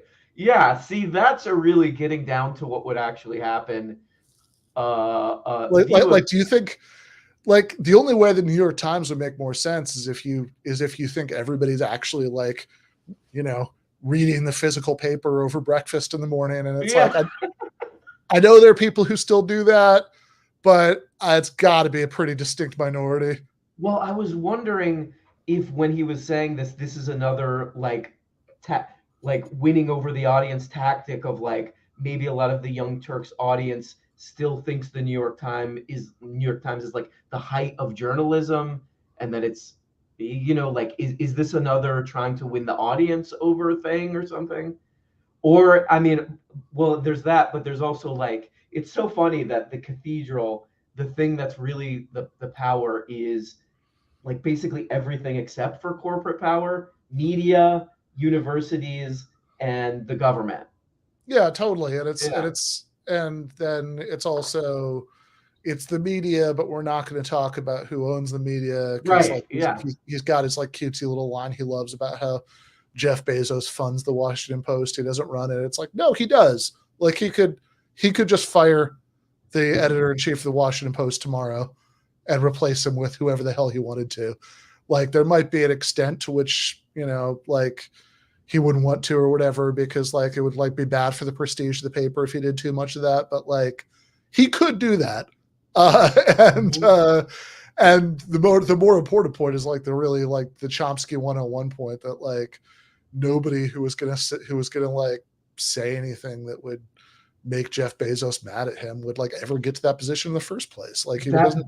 Yeah. Yes, that's a way more interesting insight into how power actually works.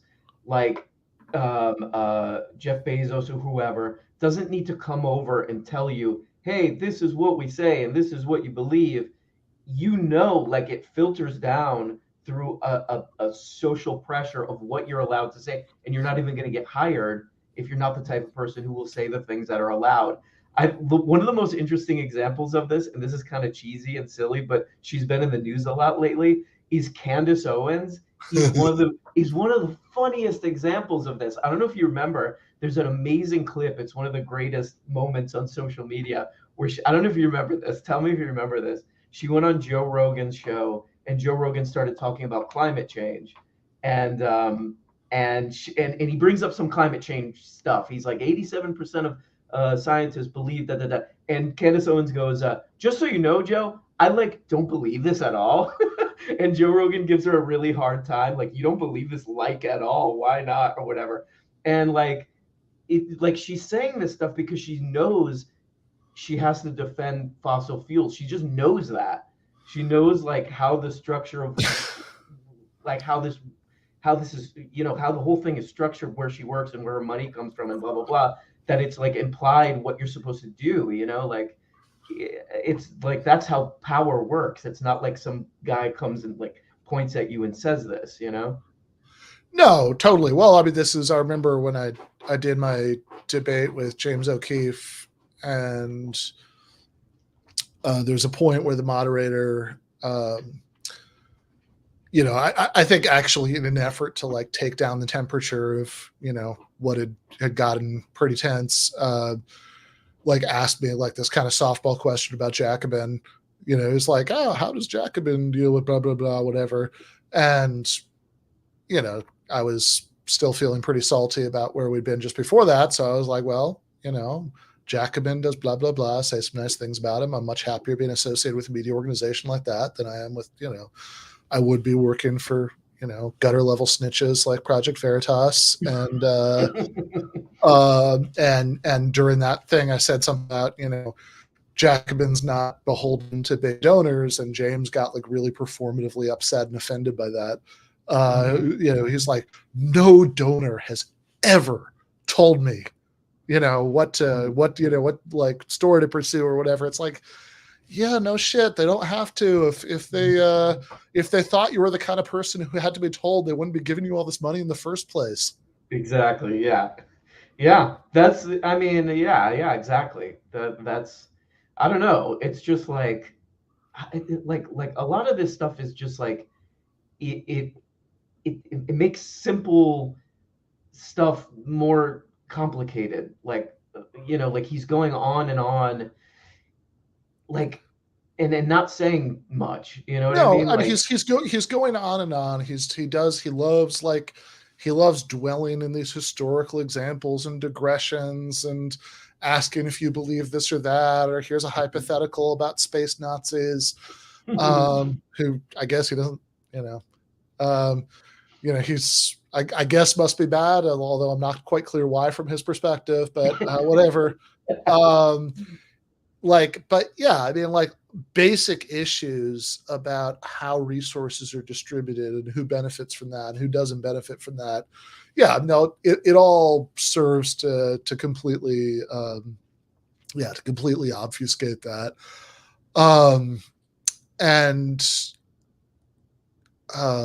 Sorry, there was something I wanted to. I was gonna I don't know if this makes any sense, but I'm kind of disappointed because when I first heard about this guy and I heard that he was and somebody mentioned in the chat that he was on Tim Dillon, and it's funny because if you read the comments, they're all kind of making fun of Curtis Yarvin. Some of them are a little bit too mean. One of them was hey, Tim Dillon's trying to solve the homeless problem or something like that. A lot of them are kind of mean because they just think Curtis Yarvin is crazy or whatever. But his audience didn't buy it, But it's sort of weird that people like Tim Dillon and the Red Scare girls are really interested in this guy as an intellectual, just to see how kind of disappointing this is. I'm down to hear a very convincing case for something crazy, I'm down to hear that. But this just doesn't seem like anything. It's just not that interesting. Like, yeah, exactly.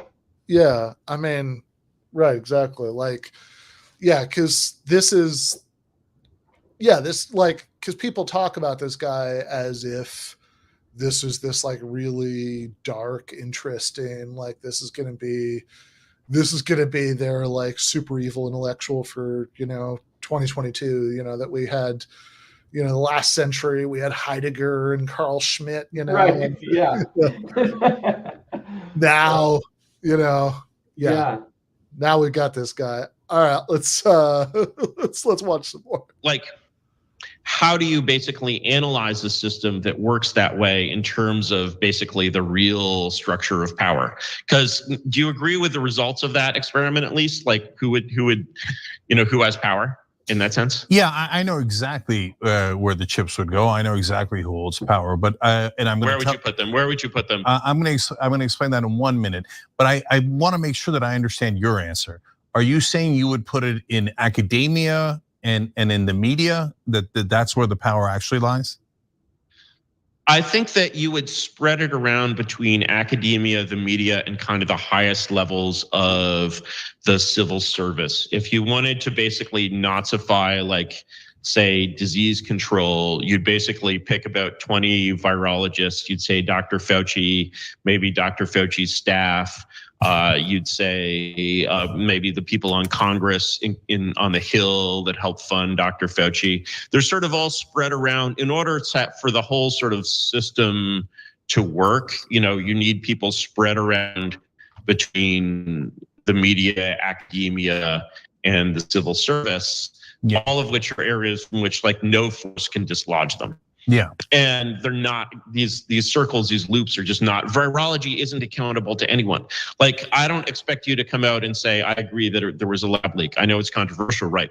But the thing is, if there was a lab leak, or even if it was possible that it was a lab leak, heads should roll, and they're not gonna roll because there's nobody that can make them roll. Yeah. That's why I'm a monarchist. So by the way, I think the chance there was a lab leak is very high. Just to be clear. Yeah. Okay. So now you mentioned academia, civil service, and media. Media is partly true in my view of the world, but it misses the mark a little bit. Academia and civil service, I think you're hilarious. And I know that Steve Bannon believes it, and Big Masters and JD Vance, and they're talking about the acronym. But man, I grew up in the civil service. Like my mother, father, and stepfather were in the deep state for a total. I mean, I love the term because it's a Turkish term, of course. We're in the deep state for a total of like 80 years. So that's I don't know. That's what I saw, man. Nope. Total nonsense. Okay, so let me explain. The academia and civil service have almost no power at all. The people that you put the chips in, the people who hold the power are super obvious. The donors. It's the donor class, and so they're incredibly wealthy, but much more importantly, corporate executives. So you take over the corporate executives that are donating to the politicians. You'll have the country and you'll have the world, and you don't have to worry about civil service or media or any of those things at all. Super easy. Politicians, first of all, other than Trump, and so that's an interesting oddball case and part of why the establishment hates him. The other part is because he's a lunatic and a madman and an idiot. But anyway, so it's a complicated character. But minus Trump, almost, and minus Bernie Sanders, and what I would say the Justice Democrats, 95% of politicians are servants, they're butlers, they're maids, they're busboys. Yeah, absolutely. There's a line, there's a speech that Putin made where, I don't know, I'm not a Putin fan. I think my opinion of Putin is approximately the same as the New York Times' opinion of Putin, right? I'm not a Putin fan, but there's a line where he's talking about American. Oh yeah, I have no idea what Curtis's actual position is on any of this stuff was, and whether he was just saying this just to like needle me or whatever, but because he did walk it back like 10 seconds after he said it. But there is a point in my debate with him where he sort of accused me of being a Putin apologist, which like was just for like me being like, yeah, I think we should have, or no, I think it was like a pro-democracy example. It was like most of the, most Americans in polls say that they want diplomacy, in Ukraine. So this would be an example where, where where the pop, not being a lot of democratic control over foreign policy might get us all killed. And in his response to that, he did say, well, I don't think there's anything particularly leftist about this. You just happen to have some, sympathy for Putin or something like that. Oh, I was like, boy. sympathy for Putin, Putin is awful. That's like, it's like saying that I have sympathy for Saddam Hussein because I don't think the invasion of Iraq was a good idea. Yeah, you're making a pretty obvious point there. Like, hey, I don't want a nuclear war. Here's, here's something that a lot of people or most people in the United States believe. That just seems, that's just another like red flag. The same, he goes back into the lab leak thing, which I wrote down I wanted to mention, but like just doesn't seem like there's like that's not like an interesting discussion when you make an obvious point and he says you're a Putin apologist. That's just like there's nothing. There's nothing there. Also, by the way, to go back to the original core of this, I think that, the world would also be much better if Putin had to like actually, I don't know, get like get the the Russian parliament that wasn't just a rubber stamp to okay wars. Yeah, there you go. Like if he had less monarch-like power to just unilaterally start wars, that seems like that would be better for all of us. That would be very nice. Yeah, that would be very nice to not have somebody who's just like unilaterally invading another country. Would be very cool to not have that happen. I put a note, but I just wanted to bring up, I don't know if you caught this, but he basically says this is maybe the most coherent he is in this, or the most like direct he is in this. He's like, so he says Fauci a bunch of times, and then he's like, he goes, heads need to roll because of the lab leak. And if we had a monarch, then heads would roll, like people would get in trouble. That's why I'm a monarchist. I think he actually says that's why I'm a monarchist. And like, I think it's pretty well established. And even, Cenk says, there's a good chance that it's a lab leak, whatever. I think it's pretty well established that we don't like he's making a point here that seems totally directed at the same kind of audience, not to go back to him, but the same kind of audience that Glenn Greenwald has, which is people who are, they're basically like Tucker Carlson fans. They really hate Dr. Fauci. And we're just going at them as hard as possible.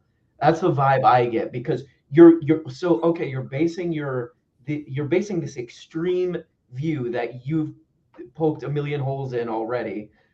You're basing this on something that we don't even have any real evidence of what happened. I mean, like what? All right. I mean, the only thing that makes sense to me is that he's directing this toward an audience. Like that's the only thing I get from this.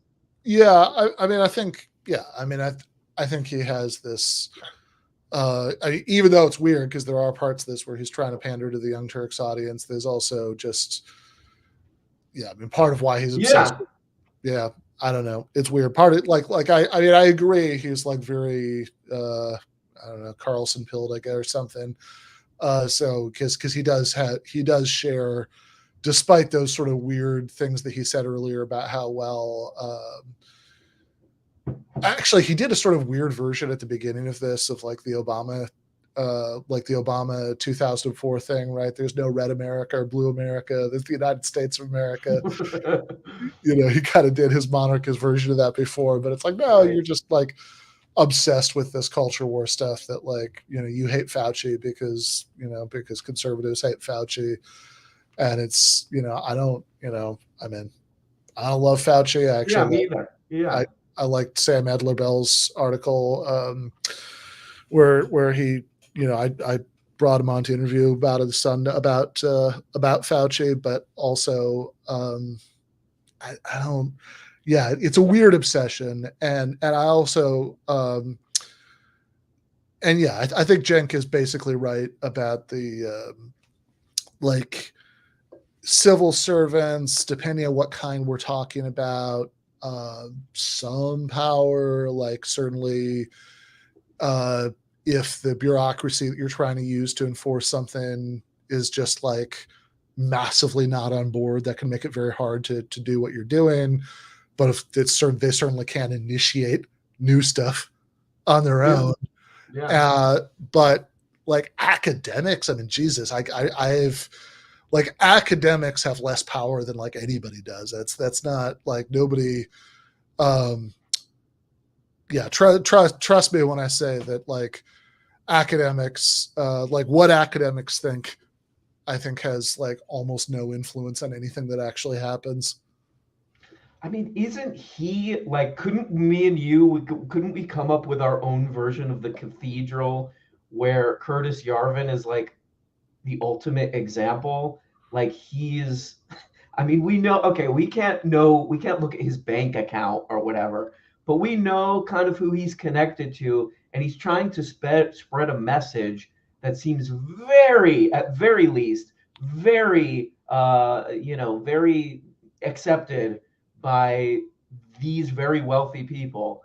I mean, that seems a little cathedral-y to me, like personally. Like that seems like somebody really trying to influence, you know, casual viewers of media from a position of or being a hand, an arm of power or something, right? I mean, isn't he a little bit more cathedral-y than the average academic? Yeah, no, I think so. I mean, again, like you can, and I would also say, like, sure, certain academics, if you teach at Harvard and also say things that people in power want to hear, Yeah. then sure, you can go on the, you'll get a seat on the Lolita Express and you'll get to like hang out with really powerful people and Right. like That's a get, good point. Yeah. get in their ears. Like that's true. Right. Yeah. But if you're the vast majority of academics, no, none of that's true for you. And even if you teach at Harvard and you say things that people in power don't want to hear, still none of that's true, right? I mean, I don't know, like Cordell West taught at Harvard at one point. How much power do you think he had? Totally. Yeah. And like, isn't this just another version of the like, what is it, like the neo-Marxist whatever, like academics who Yeah. like they're working their views in through the culture, and is it that again? Are we hearing that, a new version of No, that? yeah, I think there's definitely an echo of that in here. That the like, I mean, the sort of I think there's a lot of reactionary thought that sort of vaguely coalesces around the idea that like PMC intellectuals rule the world, as opposed to like some of them. Right. Some of them get I mean, look, if you're you can be a not very compelling blogger and you say things that Peter Thiel wants to hear and you can hang out with him, right? I mean, do bloggers run the world? They definitely do. They definitely do. He's Yeah. this guy's yeah, that's what I was saying. Like this makes him a little bit more human and relatable. That he's just like, I don't know. Part of me sees him as a guy who's just trying to make it as a media figure, which kind of, I don't know, makes him a little bit relatable. And I can't totally hate him, like I get it. I believe in you, Curtis. Gotta just keep grinding, and keep spreading that horrible message, and one day you'll get 1,000 subscribers or whatever. It's like the Dave Chappelle bit where he's talking about where he's talking about Michael Richards, where like he has like the racist rant where he blows up at the black hecklers, and Chappelle has this bit about that where he's like, yeah, I mean, this is really where I realized that, I'm like 20% black guy, 80% comedian. Cause like there's part of me that's like, ooh, Kramer, that's fucked up. You shouldn't say that. But then there's this much bigger part of me that's like, ooh, Kramer's having a bad set. You'll get through this, Kramer. Oh, that's so good. That's so good. Yeah, Kramer's bombing. Go to Kramer. This is totally unrelated, but I saw this. I just caught this in the chat. I don't know what the chat, how the chat got into this discussion, but they were talking about Pootie Tang. Do you remember Pootie Tang? Did you ever? You've seen I that think movie, I right? think they got there from Putin and plays and like wordplay on Putin. Okay, got it, got it. I need to rewatch that movie, but it has one of the funniest scenes in a movie. Like I laugh literally every time I see it, where they cut back to Pootie Tang as a kid because he's like the ultimate ladies' man, and they cut back to him as a kid, and there's like an adult woman who's like yelling at him from a second story, and she's like Pootie Tang, take your shit, and she throwing his clothes out, and then she throws a big wheel out. She throws one of those big wheel plastic bikes out the window. I don't know why it makes me laugh every time. Sorry, that's a total Nice. I like it. sequitur. All right, let's keep going. In politics, and he's like, okay, you get elected, and then the guys in suits and briefcases come in and tell you what to do and what to say. I mean, ultimately, you have to say that there's a funny question I always ask people, which is that to compare the words politics and democracy, because ostensibly they mean the same thing, but like politics is bad and democracy is good. And like, explain I how can that explain can be. that too. It's let me keep going though to answer your question. Okay, hold on, please. So look, the media are also largely servants, and so how can I prove that? The Sulzbergers are a dynasty. They've gone through all the generations. You're right about that. Now, having said that, if you take away the ads to the New York Times, they're done for. The Sulzberger dynasty ends instantly, especially 5 years ago when they were less reliant on subscriptions. They're more reliant on advertising. So and New York Times is now much more subscription. Who else? Who else? But by the way, hold on. Let me finish. Okay. But the overwhelming majority of the mainstream media relies on advertising.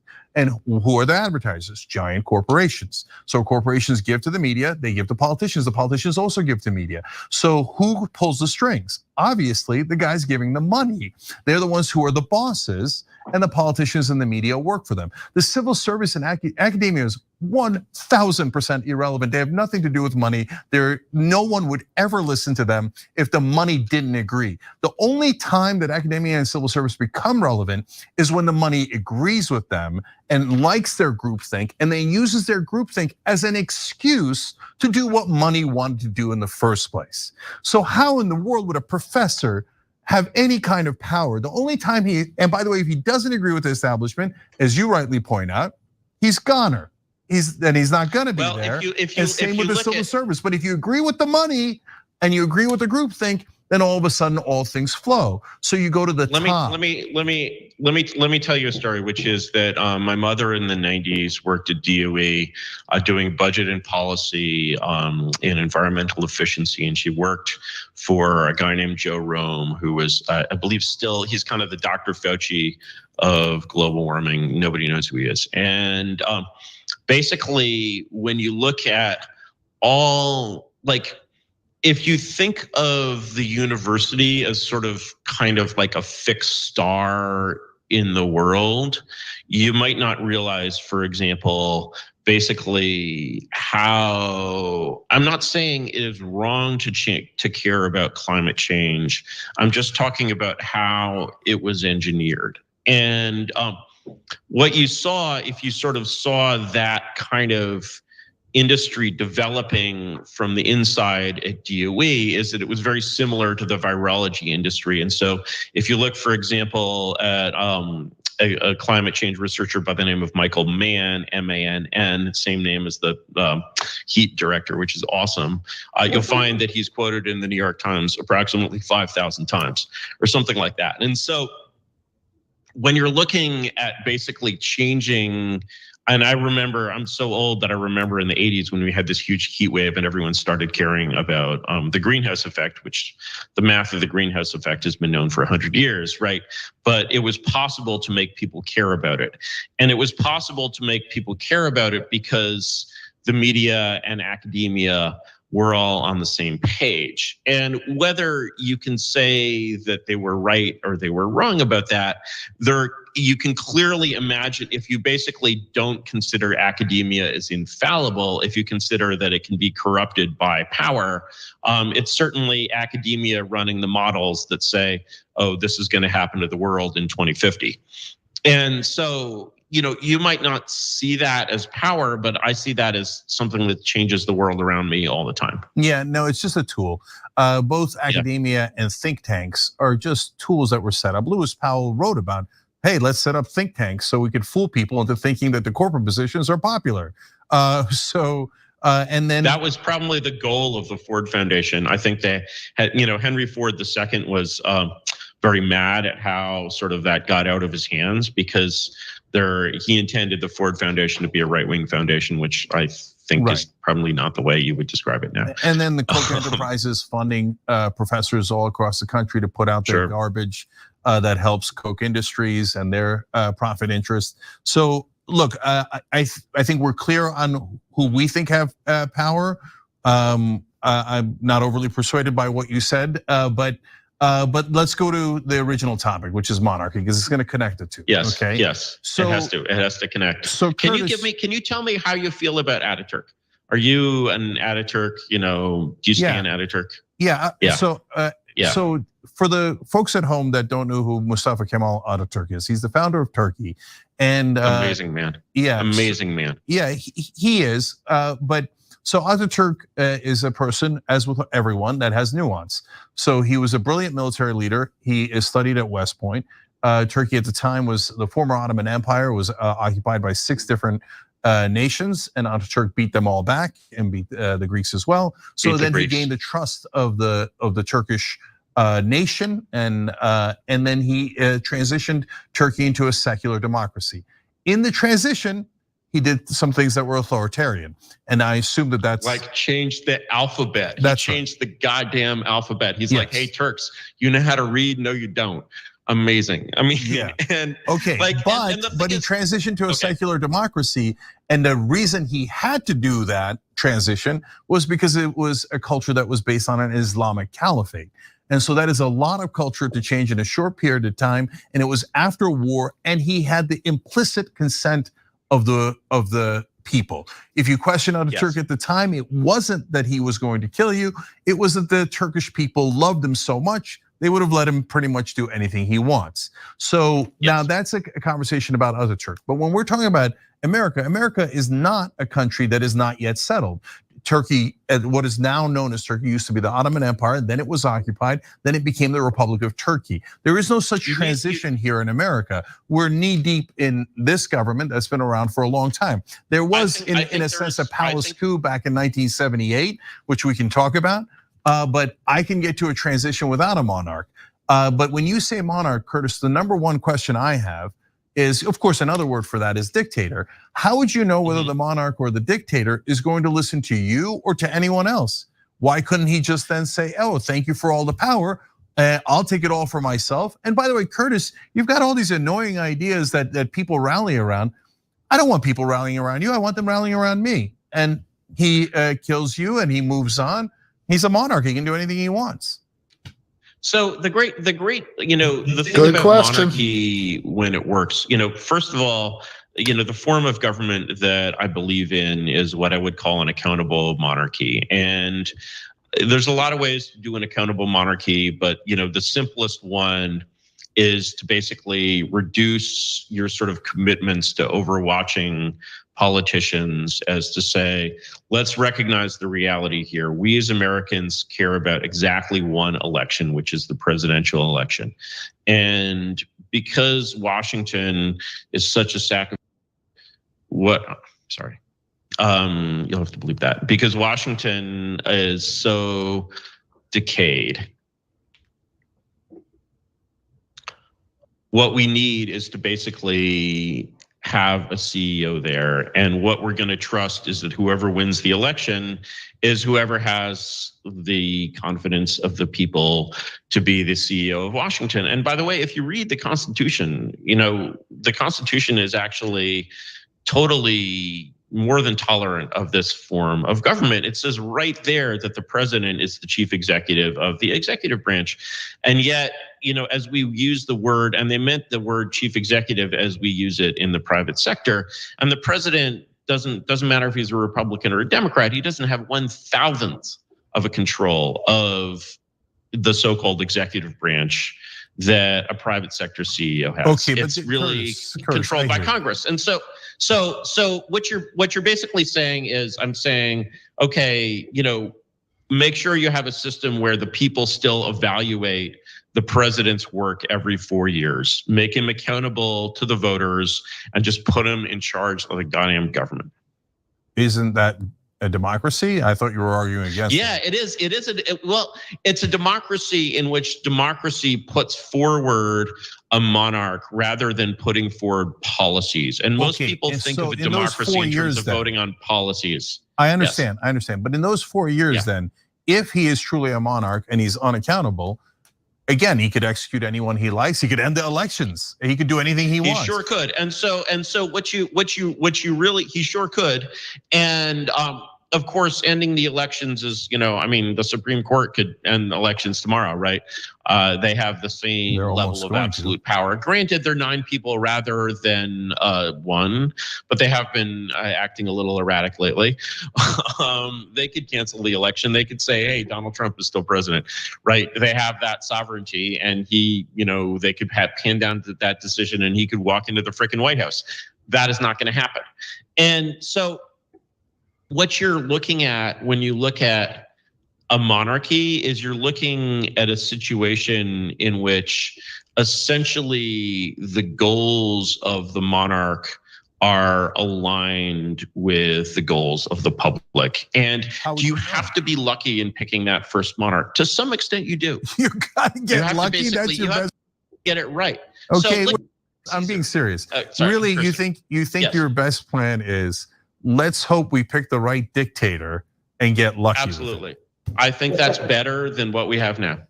I think Turkey did fine with that. No. And Rome in the days of the Caesars did fine with that. They also had elections. Okay, so yeah. Right. So Curtis,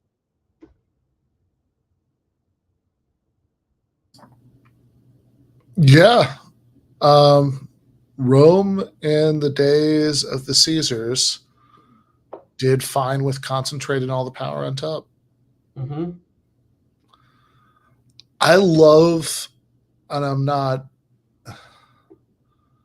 not saying Curtis is a fascist exactly. I don't know what the hell he is, but I love the way that fascists all think that the Roman Empire was some wonderful model of a stable, well-ordered society. Those people had civil wars once every 6 months.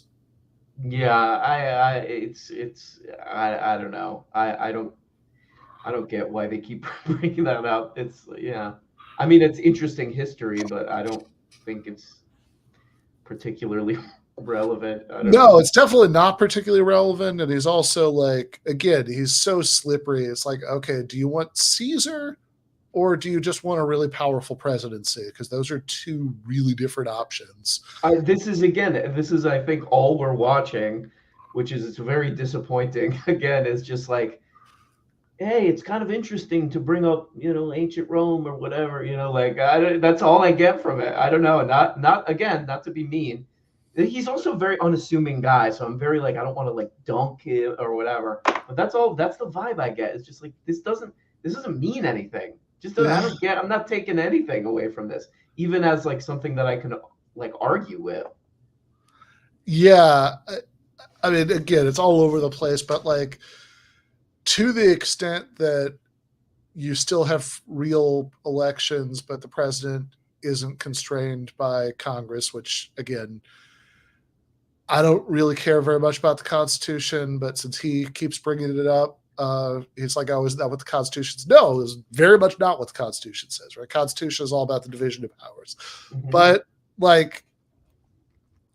okay, to the extent that we are talking about that, what's probably a more relevant analogy than most of the ones that he's brought up would be how about the Bush administration? I mean, Yeah.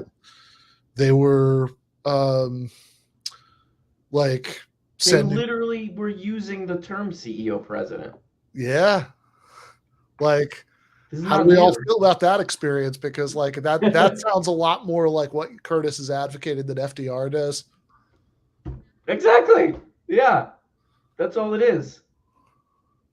It's kind of disappointing because I like both of us. I think we want like a lively debate with like, Sure, oh, yeah, that's an interesting idea. Oh, maybe I need to reconsider some of my sure, yeah. assumptions and stuff. But this is, I don't. It's just there's just nothing here. And also with like the constitutional stuff and the whole thing. I think it's pretty clear to everybody, even people who aren't that interested in politics anymore, that like, I mean, okay, tell me what you think of this. Like everything that I've read, which is not everything about the social democracies, is that there was a lot of class struggle there, right? Yeah, Like yeah, whether or not you're like, like we could just leave Marxism, all that stuff out of sure, this and sure. just say there was class struggle there. There were people who were like, we're not going to accept certain conditions that you're trying to force on us. And we're like, as a group of people, going to like use the power we have as whatever, construction workers or whatever to like fight against you. That's so much more interesting and like meaningful and usable than whatever this is. You know what I mean? And Totally, yeah. I mean, this is,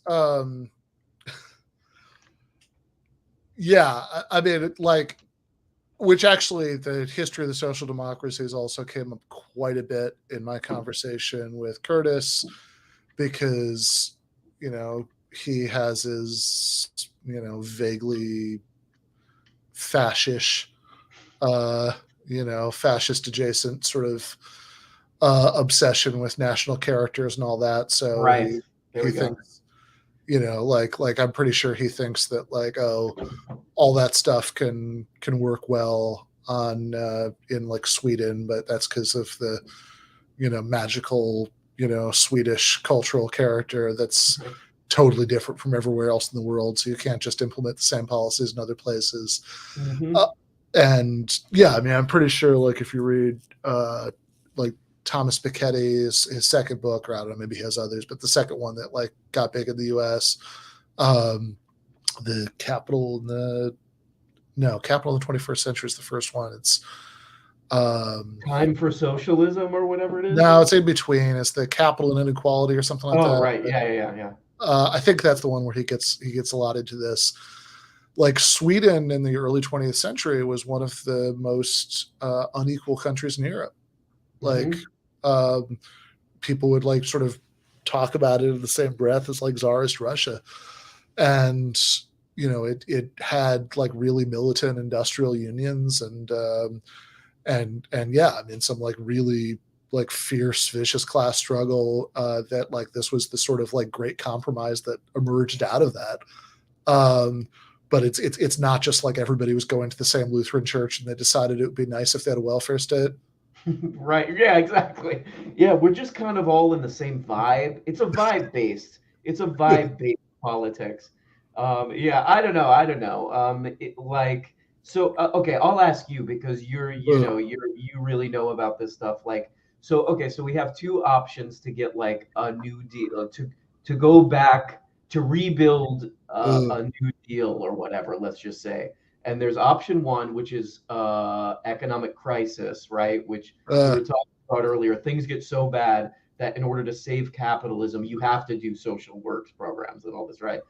Right. So that's one option. Or it seems like the only other option is a ground up social movement where people join unions and all that stuff, right? Those are the two options for getting the kind of policies that he's sort of pretending, like the FDR style policies that he's pretending he wants, or trying to convince this audience that he wants.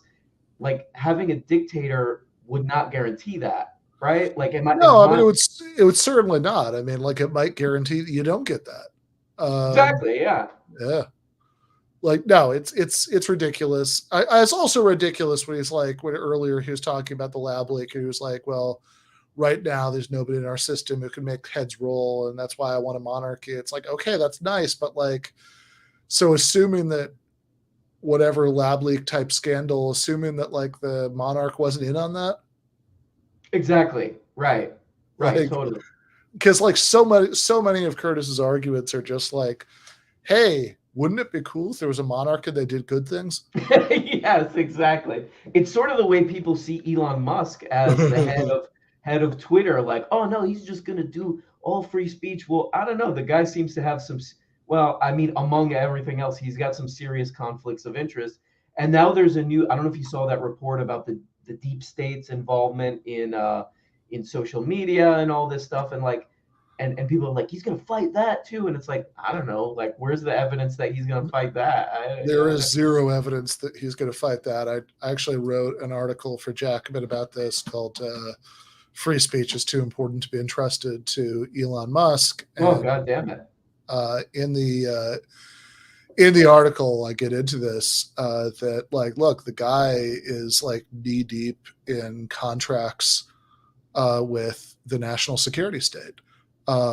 Like literally like contracts for spy satellites. He's being paid through the nose by USAID for the Starlink terminals for the war in Ukraine, which he talks about on Twitter like that's charity, that he's just like doing his part. It's like, no, trust me, he's getting paid for that. Yeah, like, I saw that. Yeah, a lot of people believe that too. That it's just like, wow, what a cool guy to do that. Yeah, he just decided to donate all this because he cares so much. Yeah, he's got like SpaceX, like billions of dollars of contracts with NASA. Like the guy is so thoroughly financially entangled with the American military and national security state that the idea that this is the guy who's going to be like, no, you cannot violate the sanctity of my company and my users privacy or my users free speech rights, if the that if like the NSA tells him to yank somebody's account, he's going to say no. It's like, yeah, that seems like a charming amount of faith in the moral character of an oligarch. And also something else I get to out of the article is like, you look at Elon's history of trying to suppress his own critics. It's fairly crazy. I mean, like the guy, remember I think it was New Zealand, the kids trapped in the mine. Yeah. Like the guy that he called a pedophile or whatever. Is it? Yeah. He hired like a private detective to like dig up dirt on him. He's gotten busted for illegally firing union organizers. That's right. At Tesla. Yeah. He's spied on like corporate whistleblowers who've like exposed the like Tesla cars blowing up and stuff like that. Mm-hmm. He's actually like Tesla has asked the Chinese state to censor social media posts that were critical of them. Like this is all, as far as I know, none of this is particularly controversial. This is all pretty well documented. So it's like, no, I don't actually think that that Elon is gonna like, sometimes he talks a pretty good game about how he wants, everybody to have free speech and stuff, but I don't I see nothing in his record that would make me confident that he's actually going to act like this. And I see every reason to believe that like if one of his many financial interests, including with the American state, like give him a reason to censor people, he's probably going to do it. Well, look, I mean, now Twitter is the most important part of free speech you can do on Twitter, which is misgendering Elliot Page. And that's I'm an American, and that's what I have the right to do, and I will die for that right. No, for sure. Just to this was it The Simpsons where who was it? Was it Marge who had to go to the Homer who had to do the road rage class, and I remember the video they have them watch at the beginning of the traffic school class. Anger is what makes America great. And one of the things they say at the end of the video is like, next time you're angry, don't go out into the road and endanger guys, and list all the things that you should do. And one of them is like, send a threatening letter to a celebrity. That's like, it's like, just like, be an asshole to some like famous person who annoys you. Like that's what really matters. Like we shouldn't worry about like who can like expose wrongdoing by corporations or anything like that. Like you should just like worry about whether you can just be like just sort of like dickishly aggressive towards like a famous person you don't like.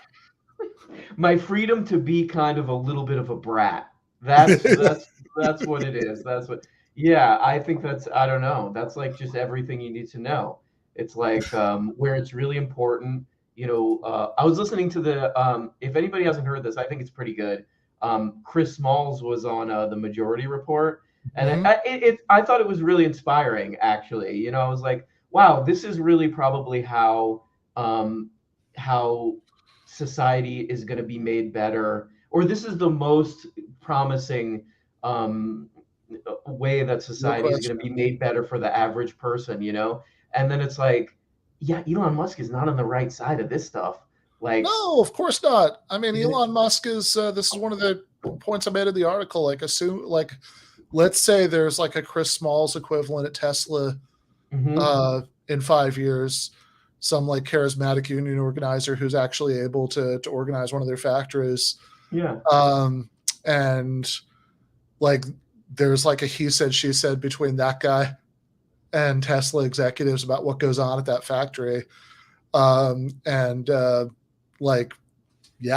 not, I'm thinking that any misinformation policies that are out there come down on the head of that guy. Cause like for obvious reasons, but yeah, no, for sure. I mean, this is absolutely the way because take it back to the subject of the debate. Everything Curtis Yarvin says is like, hey, wouldn't it be cool if we just got lucky and we had a tyrant who did all the good things and none of the bad things? Mm-hmm. It's like, yeah, I guess that would be cool, but that also seems really unlikely. Because what incentive would they have to do all the good things and none of the bad things? Like, seems like you're way better off having just like getting together with a bunch of other people who have the same interest as you do and seeing if you could exert some sort of collective power to bring about the good things. That to me seems like the most, I mean, just based on my just normal life and just paying attention to this stuff at all, that seems like the real leverage point. But also, like, again, this just feels very transparent. You have a guy who, again, we don't know what his total financial situation is, but like we know that he's friends with a guy who wants to be sort of a dictator, but for some reason we're assuming it's going to be the good dictator, even though this guy is connected to the bad dictator. It's sort of like, I don't know, it seems a bit transparent to me. This seems a bit obvious it seems boringly obvious what's going on here. To me. Yeah, I tend to agree. All right, let's watch. I'm gonna go to the bathroom real quick. And I'll be right back. Okay. Is that okay? Yeah. No, it is not. Okay, I'm doing it anyway. Okay, fair enough.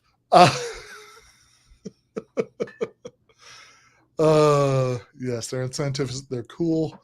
What do we see?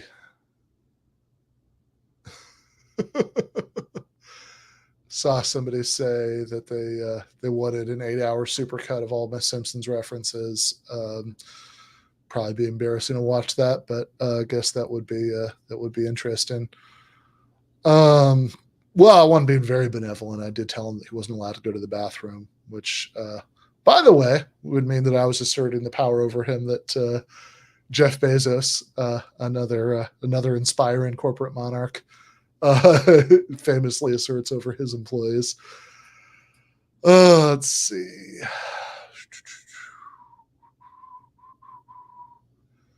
I'm just looking through the chat while RM is. Oh yeah, there we go. There's the Joe Brummer. I need a 5-hour supercut of all Ben Simpson's analogies. Oh yeah, $8 a month for access to that free speech. I really want to see if he goes through with that. Who actually pays the $8? Like, I just love that. Did you see before we do go back to the debate? Did you see the thing that Elon posted, the meme making fun of people who don't want to pay the $8? Oh, yeah, he was. I saw that he was framing it in some kind of populist kind of way or something. Oh no, he Yes. did the thing where somebody was crying about a latte or whatever. Yeah. Here we go. This is I've got it. Let me do the quick screen share. He is a wacky dude. I mean, I don't know what's going on with. Yeah, I mean, whatever else is true about Elon Musk, I think you have to admit he is way, way, way, way too online. Yeah, take a break. Take a break, Elon. Yeah, here we go. It's the guy grinning, looking at the Starbucks, like some kind of like iced Starbucks drink that says $8 on it, and then there's a little clock that says 30 minutes, and then there's the guy angry crying with the blue check mark that says $30 on it. It says 30 days, or $8 on it. It says 30 days, and so it's like, okay, one, yes, this guy is much too online, but two, I mean, look, I don't. I mean, whatever else you want to say about Starbucks and their horrible labor practices and etc. Give Starbucks credit where credit's due. At the end of the transaction, Starbucks actually gives you a cup of coffee that you can drink. Yeah. They don't give you a sticker that says I gave $8 to Starbucks, which would be the equivalent of what the blue check mark would be. Because right now, I mean, it's dumb, but it's like a status symbol. Because like not everybody can get it and whatever, so it's like it shows that you're in the elite. But I'm pretty sure that if this goes through and you get the check mark for $8, like all it's going to symbolize to anybody is I gave Elon. I'm the kind of guy who's willing to give Elon Musk $8 for a sticker. Exactly. Yeah. It's like is it going to be like an Elon, like a sign of your support of Elon Musk kind of thing? Yeah. The Elon Musk stan badge, I guess. Yeah. Like I get the Starbucks, they might charge too much, but like at least they give me the cup of coffee. They don't just give me like a badge that I can wear that says official Howard Schultz fan club. And you can use the bathroom. That's a key, sometimes there are many people who just buy something to use the bathroom, what I mean? So that's true too. Yeah, see, Twitter doesn't even have that. Oh man. Right. How just really quick though, I'm not to go into another diversion, but like, man, like if you were to make like a very like comical version of like a corporate like a class, like almost like, I don't know, like a corporate bad guy, like Howard Schultz, like what it's like you would like Howard Schultz would be too on the nose, like it would be too, right? Like he's just been like nonstop, like every weird stupid thing you could say, like he's done it, it's bizarre. Yeah, no, for sure. I love, like, my favorite thing about Howard Schultz is that he keeps using like Holocaust analogies. Oh my God, yeah. What was that? That's one of the worst, man. That video where he's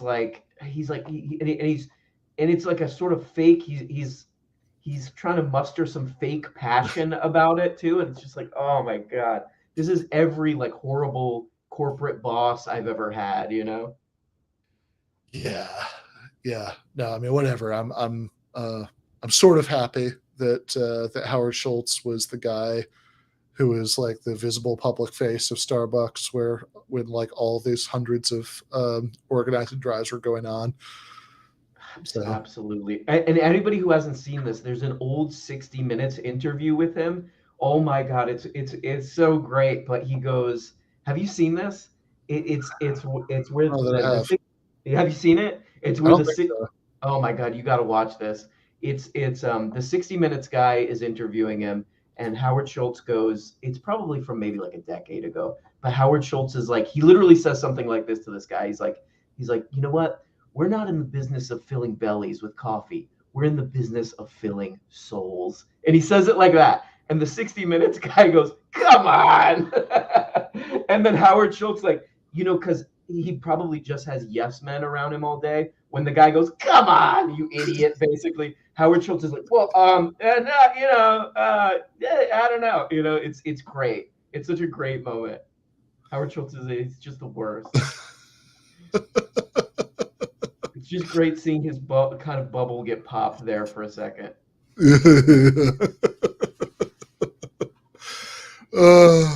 Yeah, no, I'm pretty sure they are in fact in the business of filling bellies with coffee,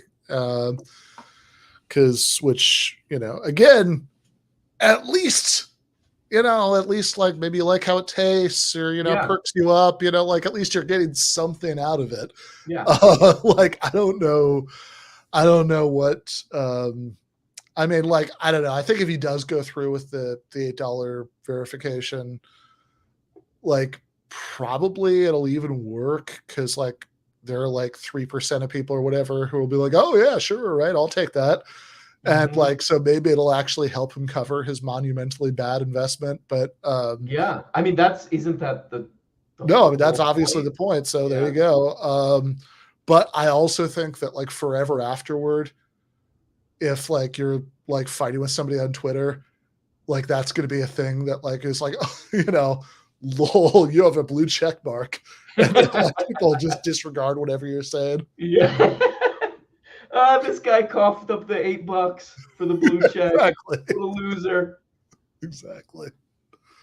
And look, this is nuts. And so this is why I'm worried that Thiel with his billions of dollars and Masters and Vance are listening to these kind of ideas. I get your frustration with the cathedral. I think that if you had to categorize, let me stop you right there, because if you had to categorize the way in which most people, I totally respect, you're like, okay, this sounds nuts to me, right? I completely respect it. It's wonderful. I'm sure it's true of most of your audience. That's fine. What we believe probably sounded pretty nuts 200 years ago as well. But if you had to go and say, how do sort of all of these people agree or disagree with me? I would say actually that they're kind of just like you. They sort of see the critique and they think the critique has resonance. None of the solutions that I'm talking about are like remotely practical in the world that we exist in. And I'll give you an example.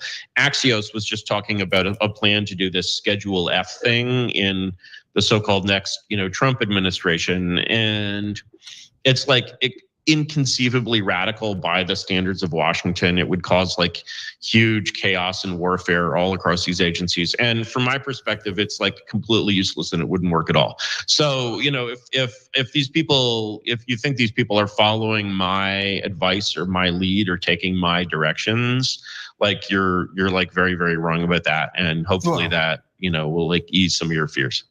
No, but I see Steve Bannon and he talks about exactly this. I don't know. I've never, somebody made up this story that I know Steve Bannon and and I've never met or interacted with Steve Bannon in any way, shape, or form. Okay, that's and fair. When you look at he does quote you, Curtis. You know that, right? I mean, he quotes rage, which is get rid of all the government employees, and he talks about bringing in the stormtroopers. And Steve Bannon has Donald Trump's ear. Is it possible that Steve Bannon would again be a very central figure in Donald Trump's second term? Hold on.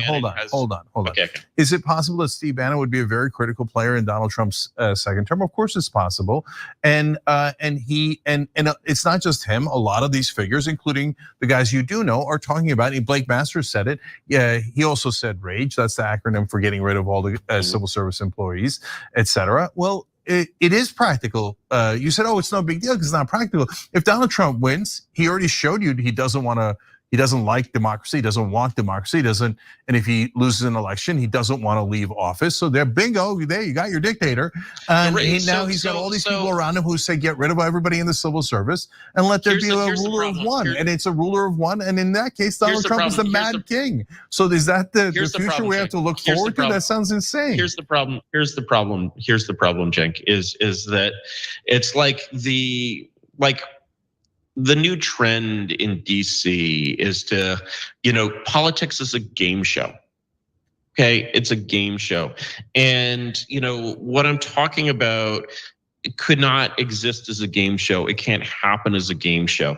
And it has to be this extremely real thing, and it can't happen in this sort of one-sided, like, oh, here's the, my friend Michael Anton likes to talk about like the red Caesar versus the blue Caesar. I'm like, it has to be the purple Caesar, or it can't happen at all.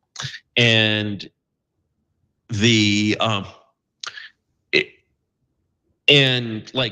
if it would be the red Caesar or the blue Caesar, it'll be the blue Caesar. It'll be the next FDR. It doesn't I would matter, love to Curtis. see, He could start out as purple, yellow, or green. No, but Curtis, come on. Obama powers of FDR.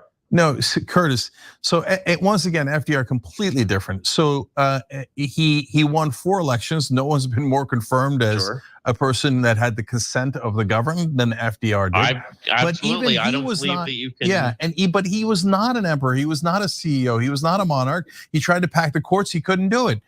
He by the way, he had an expansive progressive ideology that is far more progressive than Bernie Sanders or anything that's around today. And he wanted to he thought people should have a right to be free of want altogether, that they had economic rights. And by the way, he couldn't pass those. He only got Social Security. He didn't get those things that he wanted. So he had some degree of accountability. Earlier when you talked about. Yes, he did.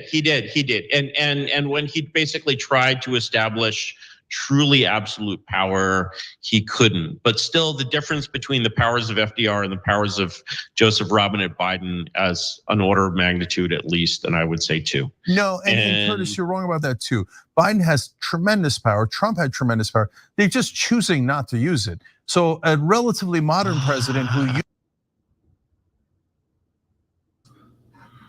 want to just point out here that if we're comparing the powers of Obama and FDR, and I understand there's a sense in which FDR had more power, which is that he had like he was really popular and he had a big majority in Congress that mostly Obama didn't have, although he did have a super majority for a little while to begin in.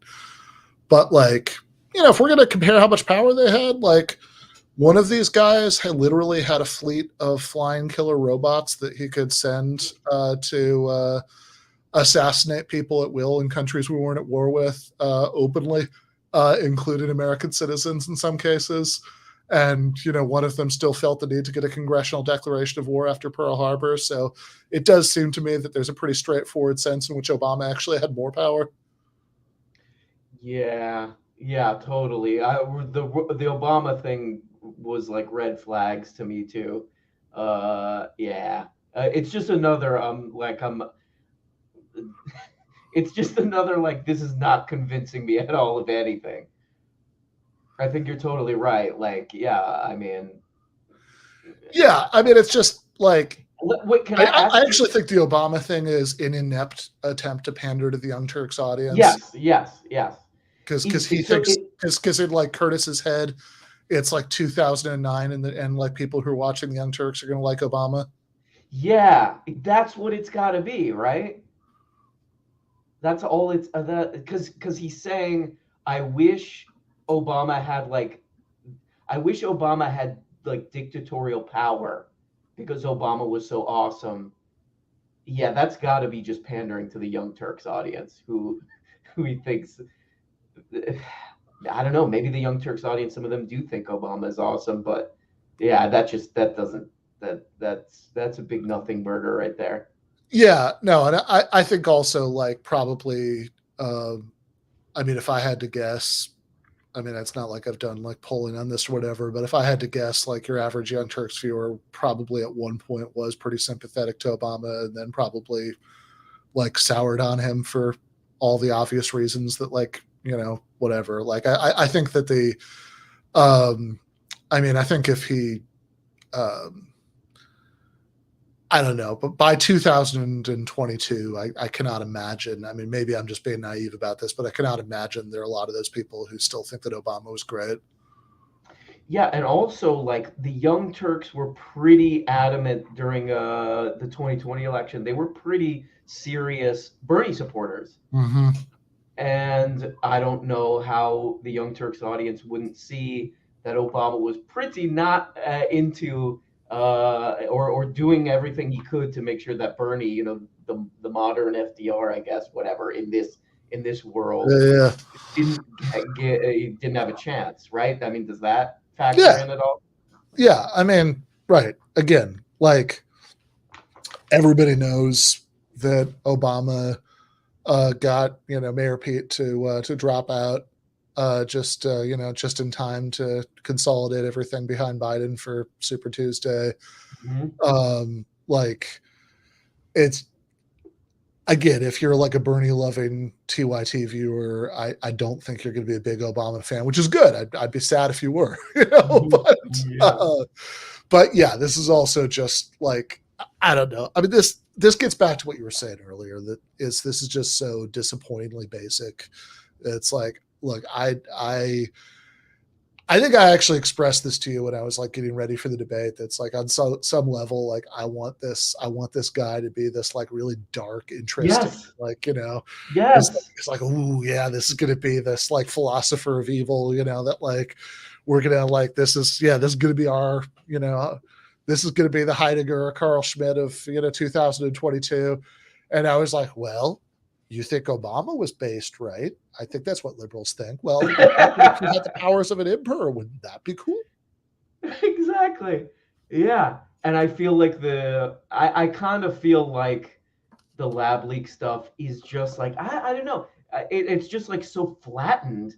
Like, it's like, it's not even like the dark, Heidegger, like just take a risk. Say something that might alienate the audience that you're trying to get or whatever you're trying to do. This just feels like the same old crap. Like, at very least, like give us something kind of interesting that like pushes us to like think a little bit more. And there's just like nothing. It just, I don't know. It really just feels like to me, just somebody saying something that he knows that he's trying to pull over some of the TYT audience over onto his side, and at the same time say stuff that he knows kind of resonates with it's basically, I'm trying to throw a wide audience net, like that's the feeling I get, which is, it's just sad to me. It's just like, it's boring. No, I it's don't know. so I'm boring. with you. What's the point? Like, Yeah. what are you getting out of this? Like, I guess you could. I mean, maybe if the end game is that like he can keep going on Tucker, but like also like liberals will think he's interesting, and he can be on like he could be on some progressive shows. Like, I mean, it's whatever. I mean, It all just seems like media career stuff. saying the same thing, but it's such a boring end game. Like, I don't like I want like, man, at least be an interesting fascist. Like, this is just like this is just making me sad. It's like, oh, you're just another guy with a Substack. Yeah. It's too bad. It would just be kind of, I don't know, maybe fun is the wrong word, but it would be more interesting to be like, man, yeah, I'm gonna have to really think about this. This really like blows some of my preconceived notions apart. Yeah, but there's none of that. Yeah. It's just like he's just saying things that he's just reheating old stuff that we've already heard. That there's really no real actionable thing. There's nothing exciting or interesting about it. Yeah, I mean, just have the courage of your convictions, man. I mean, like just do. It's like, you want to, like, if you really want like if you really want us to have purple Caesar or whatever, just whatever dumbass thing you said before, like just do, like, okay, like just do that, just forthrightly advocate for that. Don't try to like waffle with like, well, see, it wouldn't really be any different from FDR, and it's what it says in the Constitution, and all this stuff. Just like, no, like if you want a monarchy, man, I mean, that's asinine, but at least it's interesting.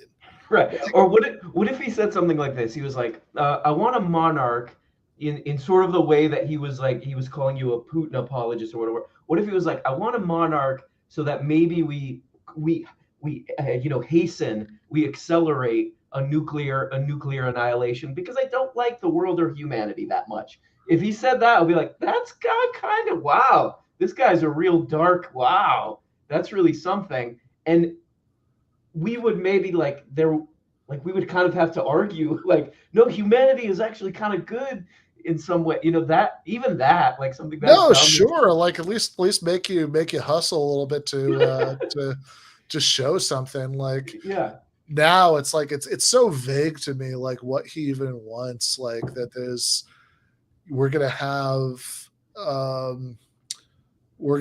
like a really strong executive, and it's going to do what exactly? I don't know. Make the culture war go away by being really good.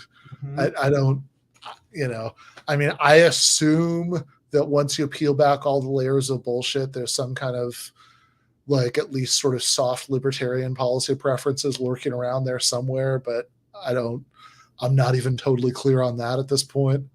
Well, also, I think like along those same lines of it being of it not really trying to make a real point, is like the Dr. Fauci stuff is kind of a big red flag too, or it's like, I don't know, it's kind of telling, because I don't know, I think there's a lot of people who are just like, like, well, definitely conservatives are like, they don't like Dr. Fauci, but there's probably like a lot of people are like, yeah, I don't know about that guy, whatever.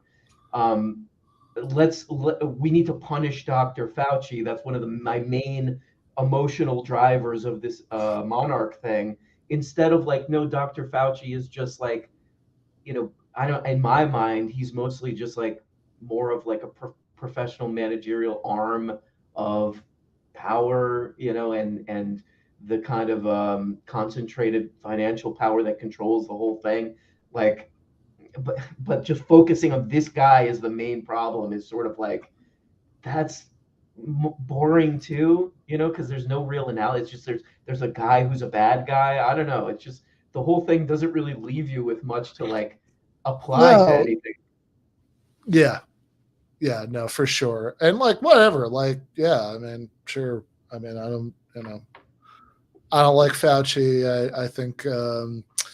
I think actually there's a good case that after the big mask 180, that he should have, if he was going to do that, he should have fallen on his sword and retired, when that happened. Yeah. But like, isn't also he's like a million years old too. I mean, why not step down after that? Yeah. Totally, right. Like, because if you want to make, like, let's say you had to do the noble lie or whatever, at least like try to salvage the credibility of the institution by stepping down as the exactly. face of it. Like, so it's like, no, Fauci sucks, but like at the same time, like if this is the guy you're obsessed with, right? I mean, like who do you think? Well, I mean, whatever. I mean, I guess this gets right to the heart of the Yarvin worldview. Like, I saw. Who do you think is more important in the world, like Jeff Bezos or Anthony Fauci? Yeah, exactly. Yeah, or Peter Thiel, I guess too. Or right? Peter Thiel, yeah, exactly. And and I should say, somebody I saw somebody on Twitter saying, we were saying that that like somehow bashing what like tech engineers do, or say like it's the platform itself has no value or whatever. It's like, no, look, I think it's I think Twitter, what I think has no value is the blue, is the blue sticker of right now.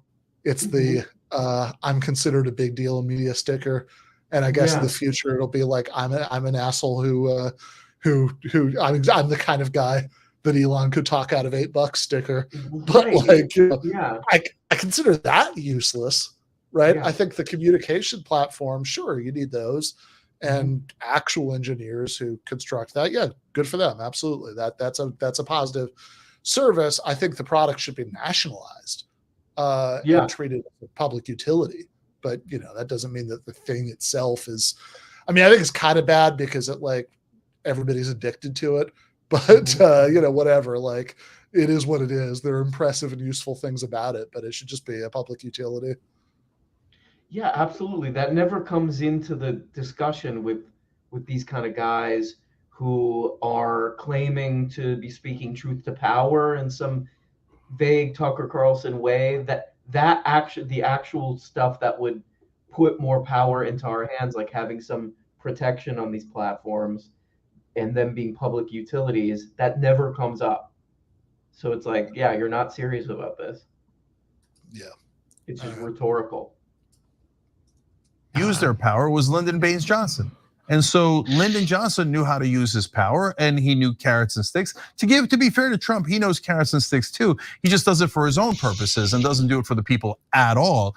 Biden could do sticks on Manchin Cinema. He's choosing not to. But in a sense, he is using his power because Biden is a tool of his corporate donors. His corporate donors want the status quo and nonstop corporate pork pass. And what have they gotten? The status quo and nonstop corporate pork pass. So Biden has used his power in a subtle way. Yeah. But it's not that he doesn't have it. I think it's important to recognize where I agree with you on this DNC Clinton Foundation type corruption, because it's can't you at least get the carried interest loophole going? There's all this stuff where you're just wow, I see. Wow, I didn't know this was the progressive party of progressive hedge funds, right? And that's a real thing. I think that those things are very circumscribed to the self-interest of those donors. So I still impute less importance to that than you do. But I mean, if you look at Clinton Foundation contributions, while there are Clintons in office versus while there are no Clintons in office, it's just this is just this highway of filthy cash, right? And then Curtis, let me just make sure that we're on the same page, though. So I concede all that. I don't concede it. I'm the ones I'm the guy who points out the corruption of the Clintons and Biden and Obama and you name it. But you also agree that the Republican Party, the Ted is a diseased, foul organism. It's a diseased, foul organism. It's a diseased, foul organism, and the. Of course, now the Republican Party is sort of splitting into two organisms. One is this diseased, foul organism. Earlier, someone on Twitter used the phrase "typical Republican social life," and it was very disturbing. And the GOPE, as some call them, and the Mitch McConnell people, and there's just absolutely nothing good I can say about these people. And then you have Trump world, which I think there are some people around Trump world who are somewhat serious about reinventing government in some ways. I would be very surprised to see them accomplish anything more than chaos and strife. Gino did the most for the revenues of the New York Times in the last 6 years. Donald John Trump. Yeah. Exactly. Okay. And when I say that, everyone in the clue, they understand. And this is why this clown world is just not cool. And so when my rhetoric gets used for this clown world, I'm okay, but come on, you're in clown world. But okay, so Curtis, let's try to wrap up on this. So you say there's the diseased portion of the Republican Party. I say the same thing about the Democratic Party, and those are the great majorities of both parties. My thesis. Yes. Let me be clear. The rest is diseased also. Okay. But I got you. And my thesis is because they're taking corporate campaign donations and oftentimes physical money to their family members. Chuck Schumer's got a lobbyist son-in-law and daughter, and Orrin Hatch had one, and all the Republicans have it, all the Democrats have it. They're all getting paid, and they're getting the campaign contributions, and they're doing exactly what the donors want, and that's why they're quote unquote the system of government you want to keep. This is the way you like it. So now you say, okay, hold on, let me finish. So we agree on the main problem with the Democratic and Republican parties in our government as it is. So your solution is a splinter group in the Republican Party that pushes for a CEO or monarch or what I would call a dictator as the solution. My ideally, hold on. And my splinter group, I'll let you get to it. My splinter group says, yeah, instead of doing a corporate corruption and instead of doing a dictatorship, why don't we stop letting the politicians take private money? Once they take private money, they're gonna work for private interests. Why not take public money and work for the public interest, which by the way is exactly the system we had under FDR. And that's why it worked, and that's why it was accountable, had a democracy, but it actually served the people. Well, FDR was kind of a campaign boss, and he did a lot of interesting things to get that solid majority in the House. He certainly did LBJ-like things, and of course, we all know the record of LBJ, who you mentioned earlier. I think that honestly, I have an answer to that question. You're not going to like the answer to that question. I think that basically the reasons why politicians have had the powers of government taken away from them is the same reason monarchs had the powers of government taken away from hereditary monarchs, regime monarchs had the powers of government taken away from them. I think they're too weak to hold on to those powers. And I think that because of that weakness, Congress it sort of delegates to the civil service, it delegates to activists and lobbyists. It's, not only do Congress people not write their legislation, the staff doesn't even write the legislation. It basically comes from this sort of iron triangle world. And so expecting these sort of kind of conduits to sort of resume control and give it back to the people, these are people who, they're not statesmen, they're like petty town bureaucrats. They got their position because people voted for them on the basis of how many lawn signs they have. Nobody really cares about representative or Senate elections anymore. It's almost just a party ID thing. And that's sort of the basis on which people voted for them. They spend all their day doing like fundraising, whatever. They don't think about who to vote for or whatever. My stepfather, actually, he worked on the Hill for many years. He worked in the Senate. He actually worked for Biden for a while. And I asked him once, I was like, Charlie, was there ever a time in the Senate when you heard a senator making a speech on the floor and another senator in the audience was so impressed that he changed his mind and then vote? And my stepfather was like, maybe it happened once. I never heard of it, and so this isn't even a functioning legislative body. And so to say that you're sort of going to give power back to these people and through these people, the voters are like more apathetic than ever in American history.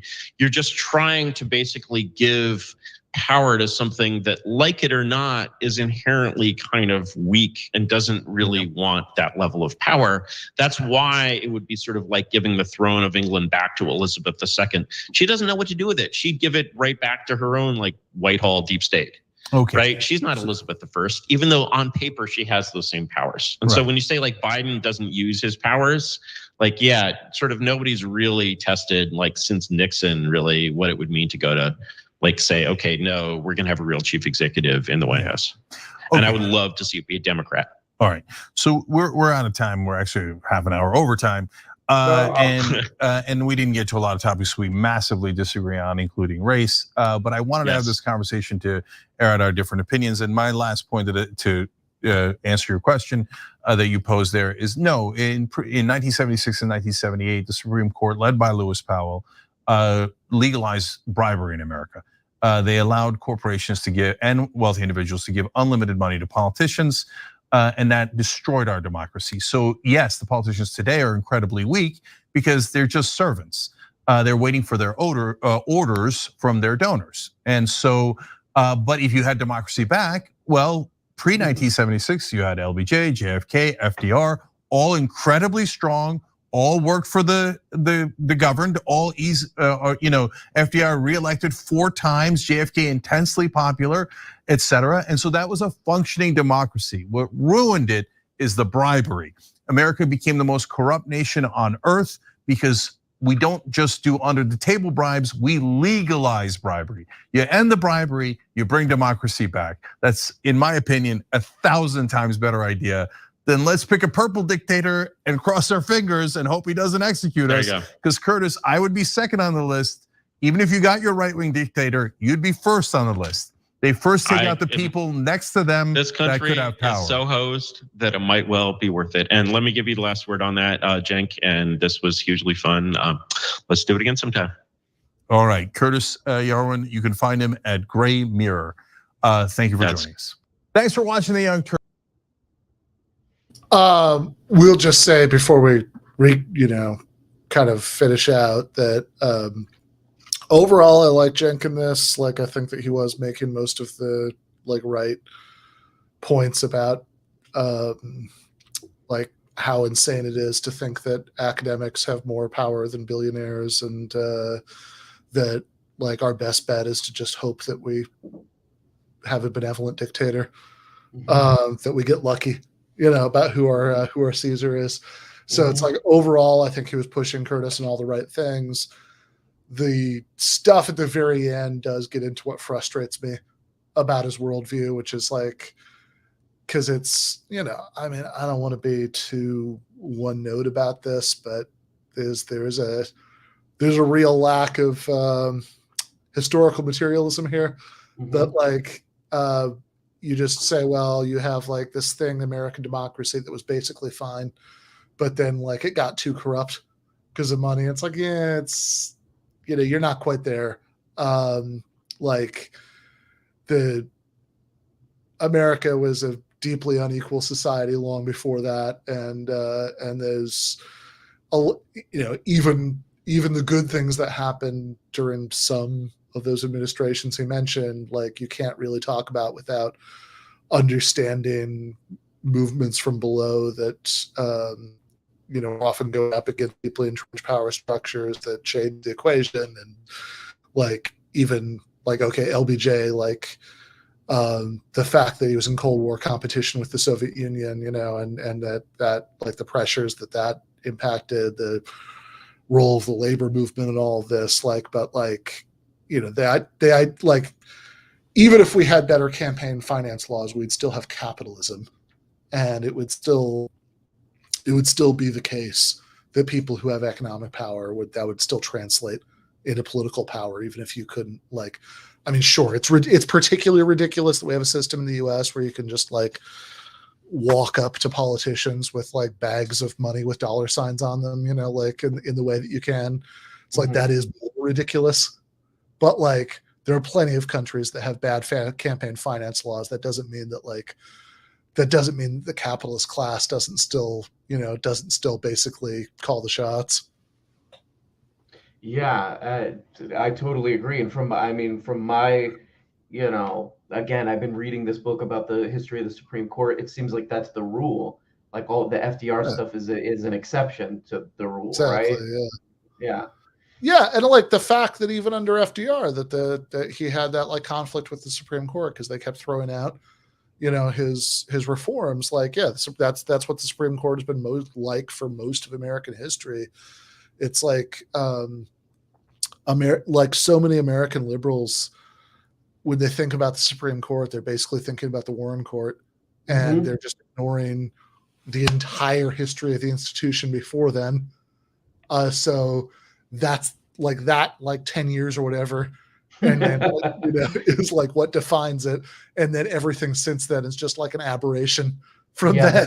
Yeah, that's why the RBG stuff is kind of it was so irritating, because it's like, oh yeah, like the cool lady from the historically stopping progress at every possible turn institution. Yeah, she's awesome. Oh, great, Yeah, and that's also like, okay, why is the Supreme Court like this? That's not corruption exactly, right? That's just the sort of normal functioning of this institution. That's like that. Yeah, I mean, you're going to have who's going to go on the Supreme Court? People who went to super elite universities and they've like passed through this system where they're basically acting as custodians of the status quo, and like all of this, before you get like 20 rounds before you get to the point where you're going to be on there, right? I mean, all of the incentives of the institution are to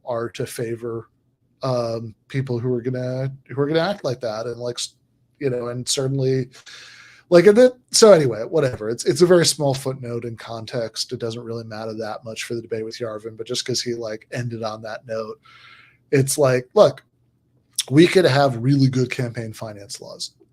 I'm pretty sure there are plenty of places in Western Europe which have like better campaign finance laws than American liberals would like dream of.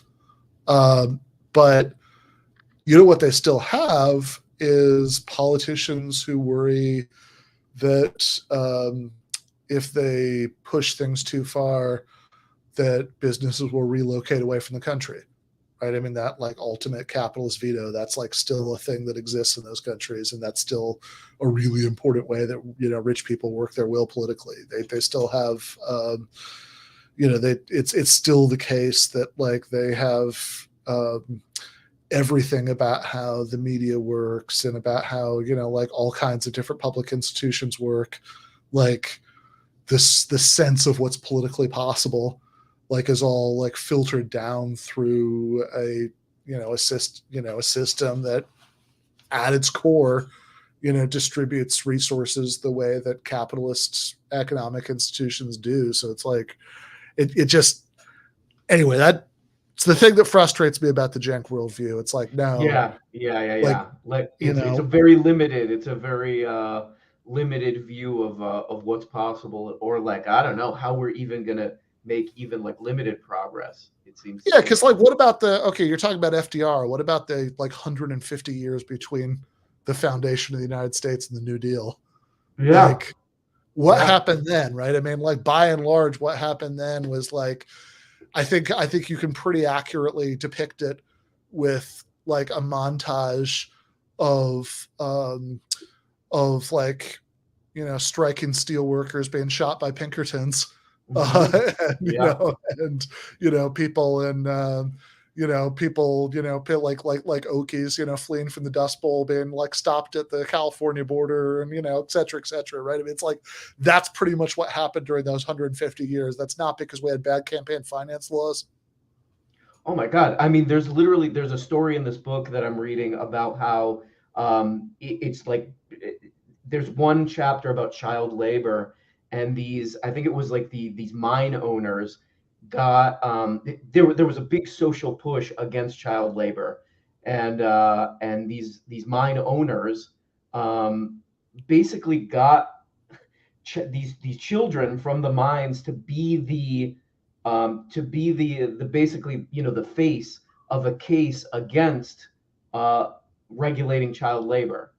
So they were going to the Supreme Court, these kids, saying, we want to be allowed to do child labor on behalf of these mine owners. I mean, that's the history, and that's just like one example. I mean, if you read about it, this stuff is like that's the history. I mean, it's like, you know, I don't know what else to say. I don't know what else to say. I mean, I guess we did have bad campaign finance laws, but like also, like again, like the stuff that he's talking about corruption that's like in like the 70s, right? It's like, okay, yeah, the vast majority of American history is before then, and it wasn't good. Right. Like, and we're talking about there's like a fundamental conflict that's always going to be pushing against any progress that happens for normal people that's not being addressed here. No, exactly. Like that's not like, this isn't, again, there are much more fundamental things about how our society is organized than, you know, than any than like any particular like court ruling about how elections work, or, you know, or like all this like legalized bribery stuff. I mean, it's true, but I think it misses a much bigger point that, you know, like even yeah, I mean, and I think that like LBJ it's like, yeah, I mean, LBJ did oversee some really positive social reforms, but that's also because he was operating in a political environment where that was shaped by things like, you know, the like these CIO unions that have been built in like sit down strikes in the 1930s that like actually were like a huge force in American politics.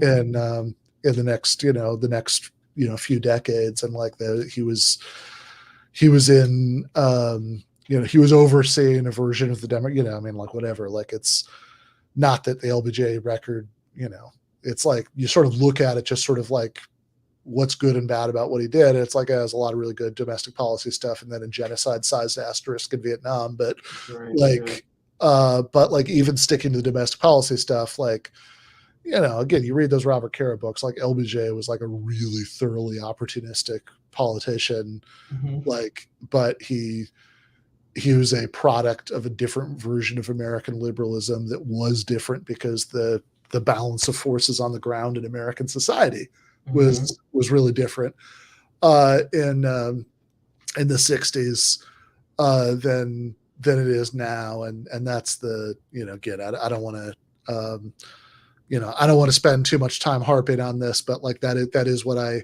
find frustratingly incomplete about the worldview expressed in the last couple by of minutes. By Cenk Uygur, yeah. Like, well, okay, just to ask a really dumb question, and then we can start wrapping up or whatever you want to do. But like, so how do you? Okay, again, this is the most basic question.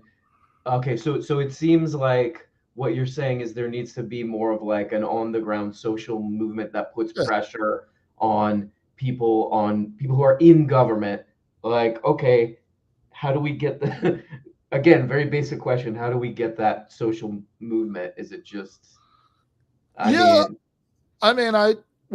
at the event where I debated Yarvin the night before, there was like a meet and greet dinner kind of thing for people who'd like bought the more expensive tickets, and one of the people at the like dinner and drinks thing like asked me like what's the like one thing like what's the one thing that he could do that would like make the world a better place. And I said, try to unionize your workplace. Cause like I think if you don't have that base of an organized working class, then you're not going to be able to build anything else really that's not just going to kind of, disappear into air. After that, like, I mean, it's definitely not a sufficient condition, but it's a necessary one. But yeah, I mean, I think that ultimately, if you do have an organized working class, first and foremost in the workplace, not just there, right? I mean, like, I think it's also like, organizing like tenants, against landlords, and, there are all kinds of other sort of community level things you can do. But I think first and foremost in the workplace, because I think that's where ordinary people have the most sort of structural power, to make things, to make the machine stop. Then you can have a political movement that grows out of that. And, and then like what exactly that looks like. I mean, I'm not somebody who thinks that you can avoid, electoral politics. I think that has to be part of the equation at some point. Like, that, you want to have, you don't want to just exert pressure, right? Because then you're going to get your enemies like interpretation of what you want. So you do have to do that. So as far as what that looks like, I mean, I'm not entirely sure. I mean, earlier, at the risk of seeming like I'm doing a Yarvin and going down a historical rabbit hole, I mean, you're talking about the Lincoln earlier, and I think that is a really interesting example that, like, because that's like the example in American history of a successful third party is the Republicans in the 1860 election. And I think it's really interesting that it wasn't like there was no like, it's not like in 1840s, the Republicans already existed and they were like running some like Jill Stein style marginal candidate who got 3% of the vote. And then like they just eventually worked their way up to Lincoln. Like they had, they like that was basically the anti-slavery wing of the Whigs. And then like that party kind of imploded. And so you sort of organically had this new one which I think is not that different from the Labour Party in the UK, that you sort of had this this like Lib Lab thing earlier that I don't know a ton about this, but I think that you basically had people who were sort of the core of what would become the Labour Party starting out in the Liberal Party. So I don't know. I don't know. I mean, I think I don't have some sort of like grand strategy to offer, but I do think that if like we do get a better form of political expression in the US, it's not going to be like willed into existence because like somebody said it on a, you know, like, I don't know, a bunch of people who watch left media got together and decided as a, you know, it's like an act of will that they're going to create it, right? I think it has to emerge from a more organic movement at the grassroots. And, you know, what that looks like in terms of people using the Democratic ballot line or not over the course of time. I mean, I think right now it's really hard to imagine people getting elected without that. But, you know, long term, who knows? And yeah, I don't know what, like, I think as far as like what a, you know, like what like a really successful left movement would look like in the United States, it's really hard to say because we don't have a lot of good historical precedents for like a kind of advanced, reasonably prosperous, but also wildly unequal democracy. You know, becoming, you know, it's like all of the socialist revolutions that we have historically have happened in like really radically different circumstances from that. So I don't think anybody completely knows, but I think that it's easiest to, you know, I think that I guess I do ultimately buy into like what if you read like Bhaskar Sankara's book, The Socialist Manifesto, what he says there, which is like it's really hard to imagine people kind of if there you know was a future scenario where people went beyond social democracy to socialism, that they were like really breaking from capitalism. It's really hard to imagine that happening out of just sort of like, I don't know, just as like a purely ideological, you just know, thinking about it a lot.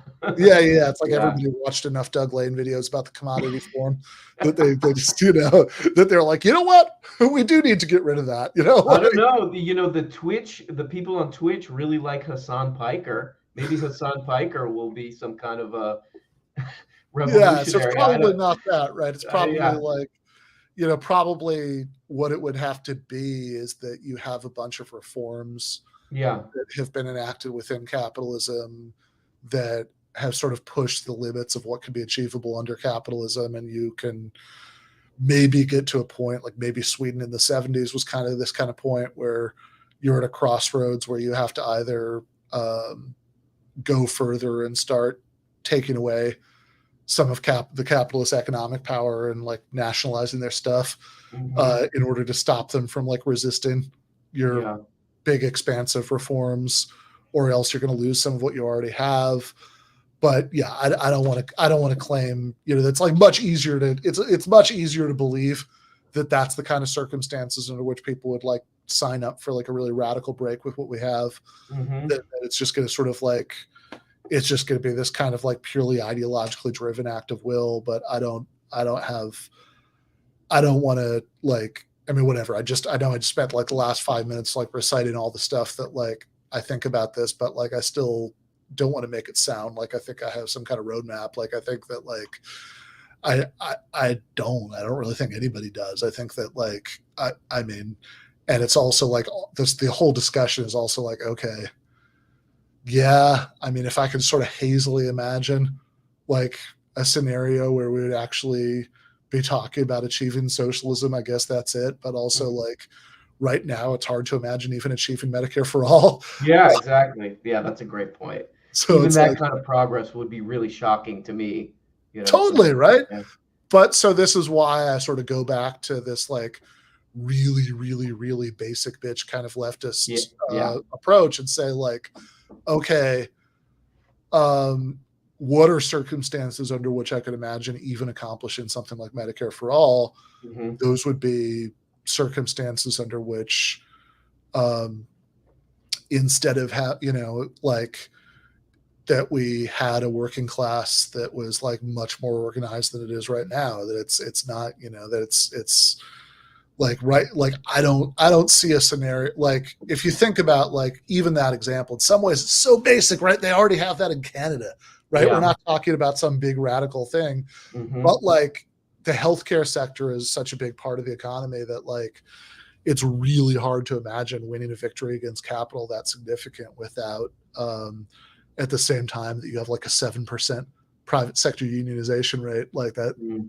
I don't think that would happen, right? So it's like you go back to like you just need much more organization at the bottom of society. So you go back to like, yeah, me telling the guy over deep dish pizza the night before the debate that like, yeah, if there's one thing that you could do that like to improve society is try to unionize your workplace. Like I think that like this is why I got so excited about all the Starbucks organizing, because it's like it's a small thing, but it's like I like there's so many of them and it's so visible that it's like I don't, I think again, it's obviously not a panacea. There have been like plenty of times and places where you've had like much higher unionization rates without any sort of like amazing socialist results happening. But like it's just like if you don't have that, I don't think you're going to get anything else. Yeah, I think you're right. But I do, going back to the pre-Civil War thing. I think maybe we need a, what was it, the anti-Freemasons party? Yeah. Yeah. Right, I think we need that. That's my favorite from that period. you can almost imagine an equivalent now that it would be like the the anti-Epstein party. Yeah, totally. That's what it would be. Oh shit, you're right. Yeah. Yeah, well, we would maybe definitely at the height of Epstein hysteria, or Yeah. Epstein brain or whatever, we could have definitely formed an anti-Epstein party. Or like it would be maybe like an anti-Lolita Express party. Yeah, totally. Like Yeah. that would be the we'd have like the sole plank of the party would be that you'd have like a constitutional amendment to allow for the execution of everybody who's on the flight logs. Yeah. Malcolm Gladwell has to like come into some like court or whatever. Yeah. Well, which I would and like look, I'm sure if that party existed, there'd be a lot of like really unsavory like right wing elements to it, but also like, man, if I saw that on my ballot, I'd be really torn. It would be definitely like the most interesting one for sure. And then wasn't there a guy who disappeared? There was like a dude who was speaking out against the Freemasons who disappeared. Maybe there would be there would be a lot of intrigue around it. So yeah, it would definitely be the more interesting. It would be the most like binge worthy party. I like it. See, Yeah. this is and see, we just like fucking around for the last 5 minutes. We just came up with something that like a much more interesting version of Curtis Yarvin might advocate. Yeah, we did it. It's like no, come on, I want to like at least give me that. Like that's like all this weird like I want Obama to be Caesar so he can run America like a startup and we'll do what exactly? I don't know. We never really got to that part. And like there was I mean, I will say when I felt very jealous of Cenk at the end when he was like, "Oh, we didn't even get to the race stuff." It's like, yeah, you should be so happy you didn't get to that. Yeah, thank God you'd have to deal with that. Oh my God. But yeah, I think you're definitely right on the Obama thing. It's just like, I don't know. That's so funny. It's almost kind of charming in its like naivety or something. Like, yeah, they love Obama. I'll just say something about Obama. They're gonna eat this up. Yeah. I'm pretty sure I know the libs. I've been, I checked in on this channel once in 2007. I think I've got their number. Right, exactly. When he said Obama, they all said, "I'm listening." Like they all collectively said that. Yeah. Oh man. This is.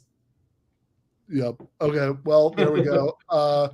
we are not quite done with Curtis Yarvin on this channel, because at some point that debate will be released, and of course we'll have to show that. But then we will be done with Curtis Yarvin. Oh man, it can't end soon enough. Yeah, fair enough. Thank you so much, man. This is so much fun. Yeah, always fun to hang out with you. I really appreciate you letting me come on your channel and watch this stuff. Watch this weird, wild stuff. All right. Thanks, brother.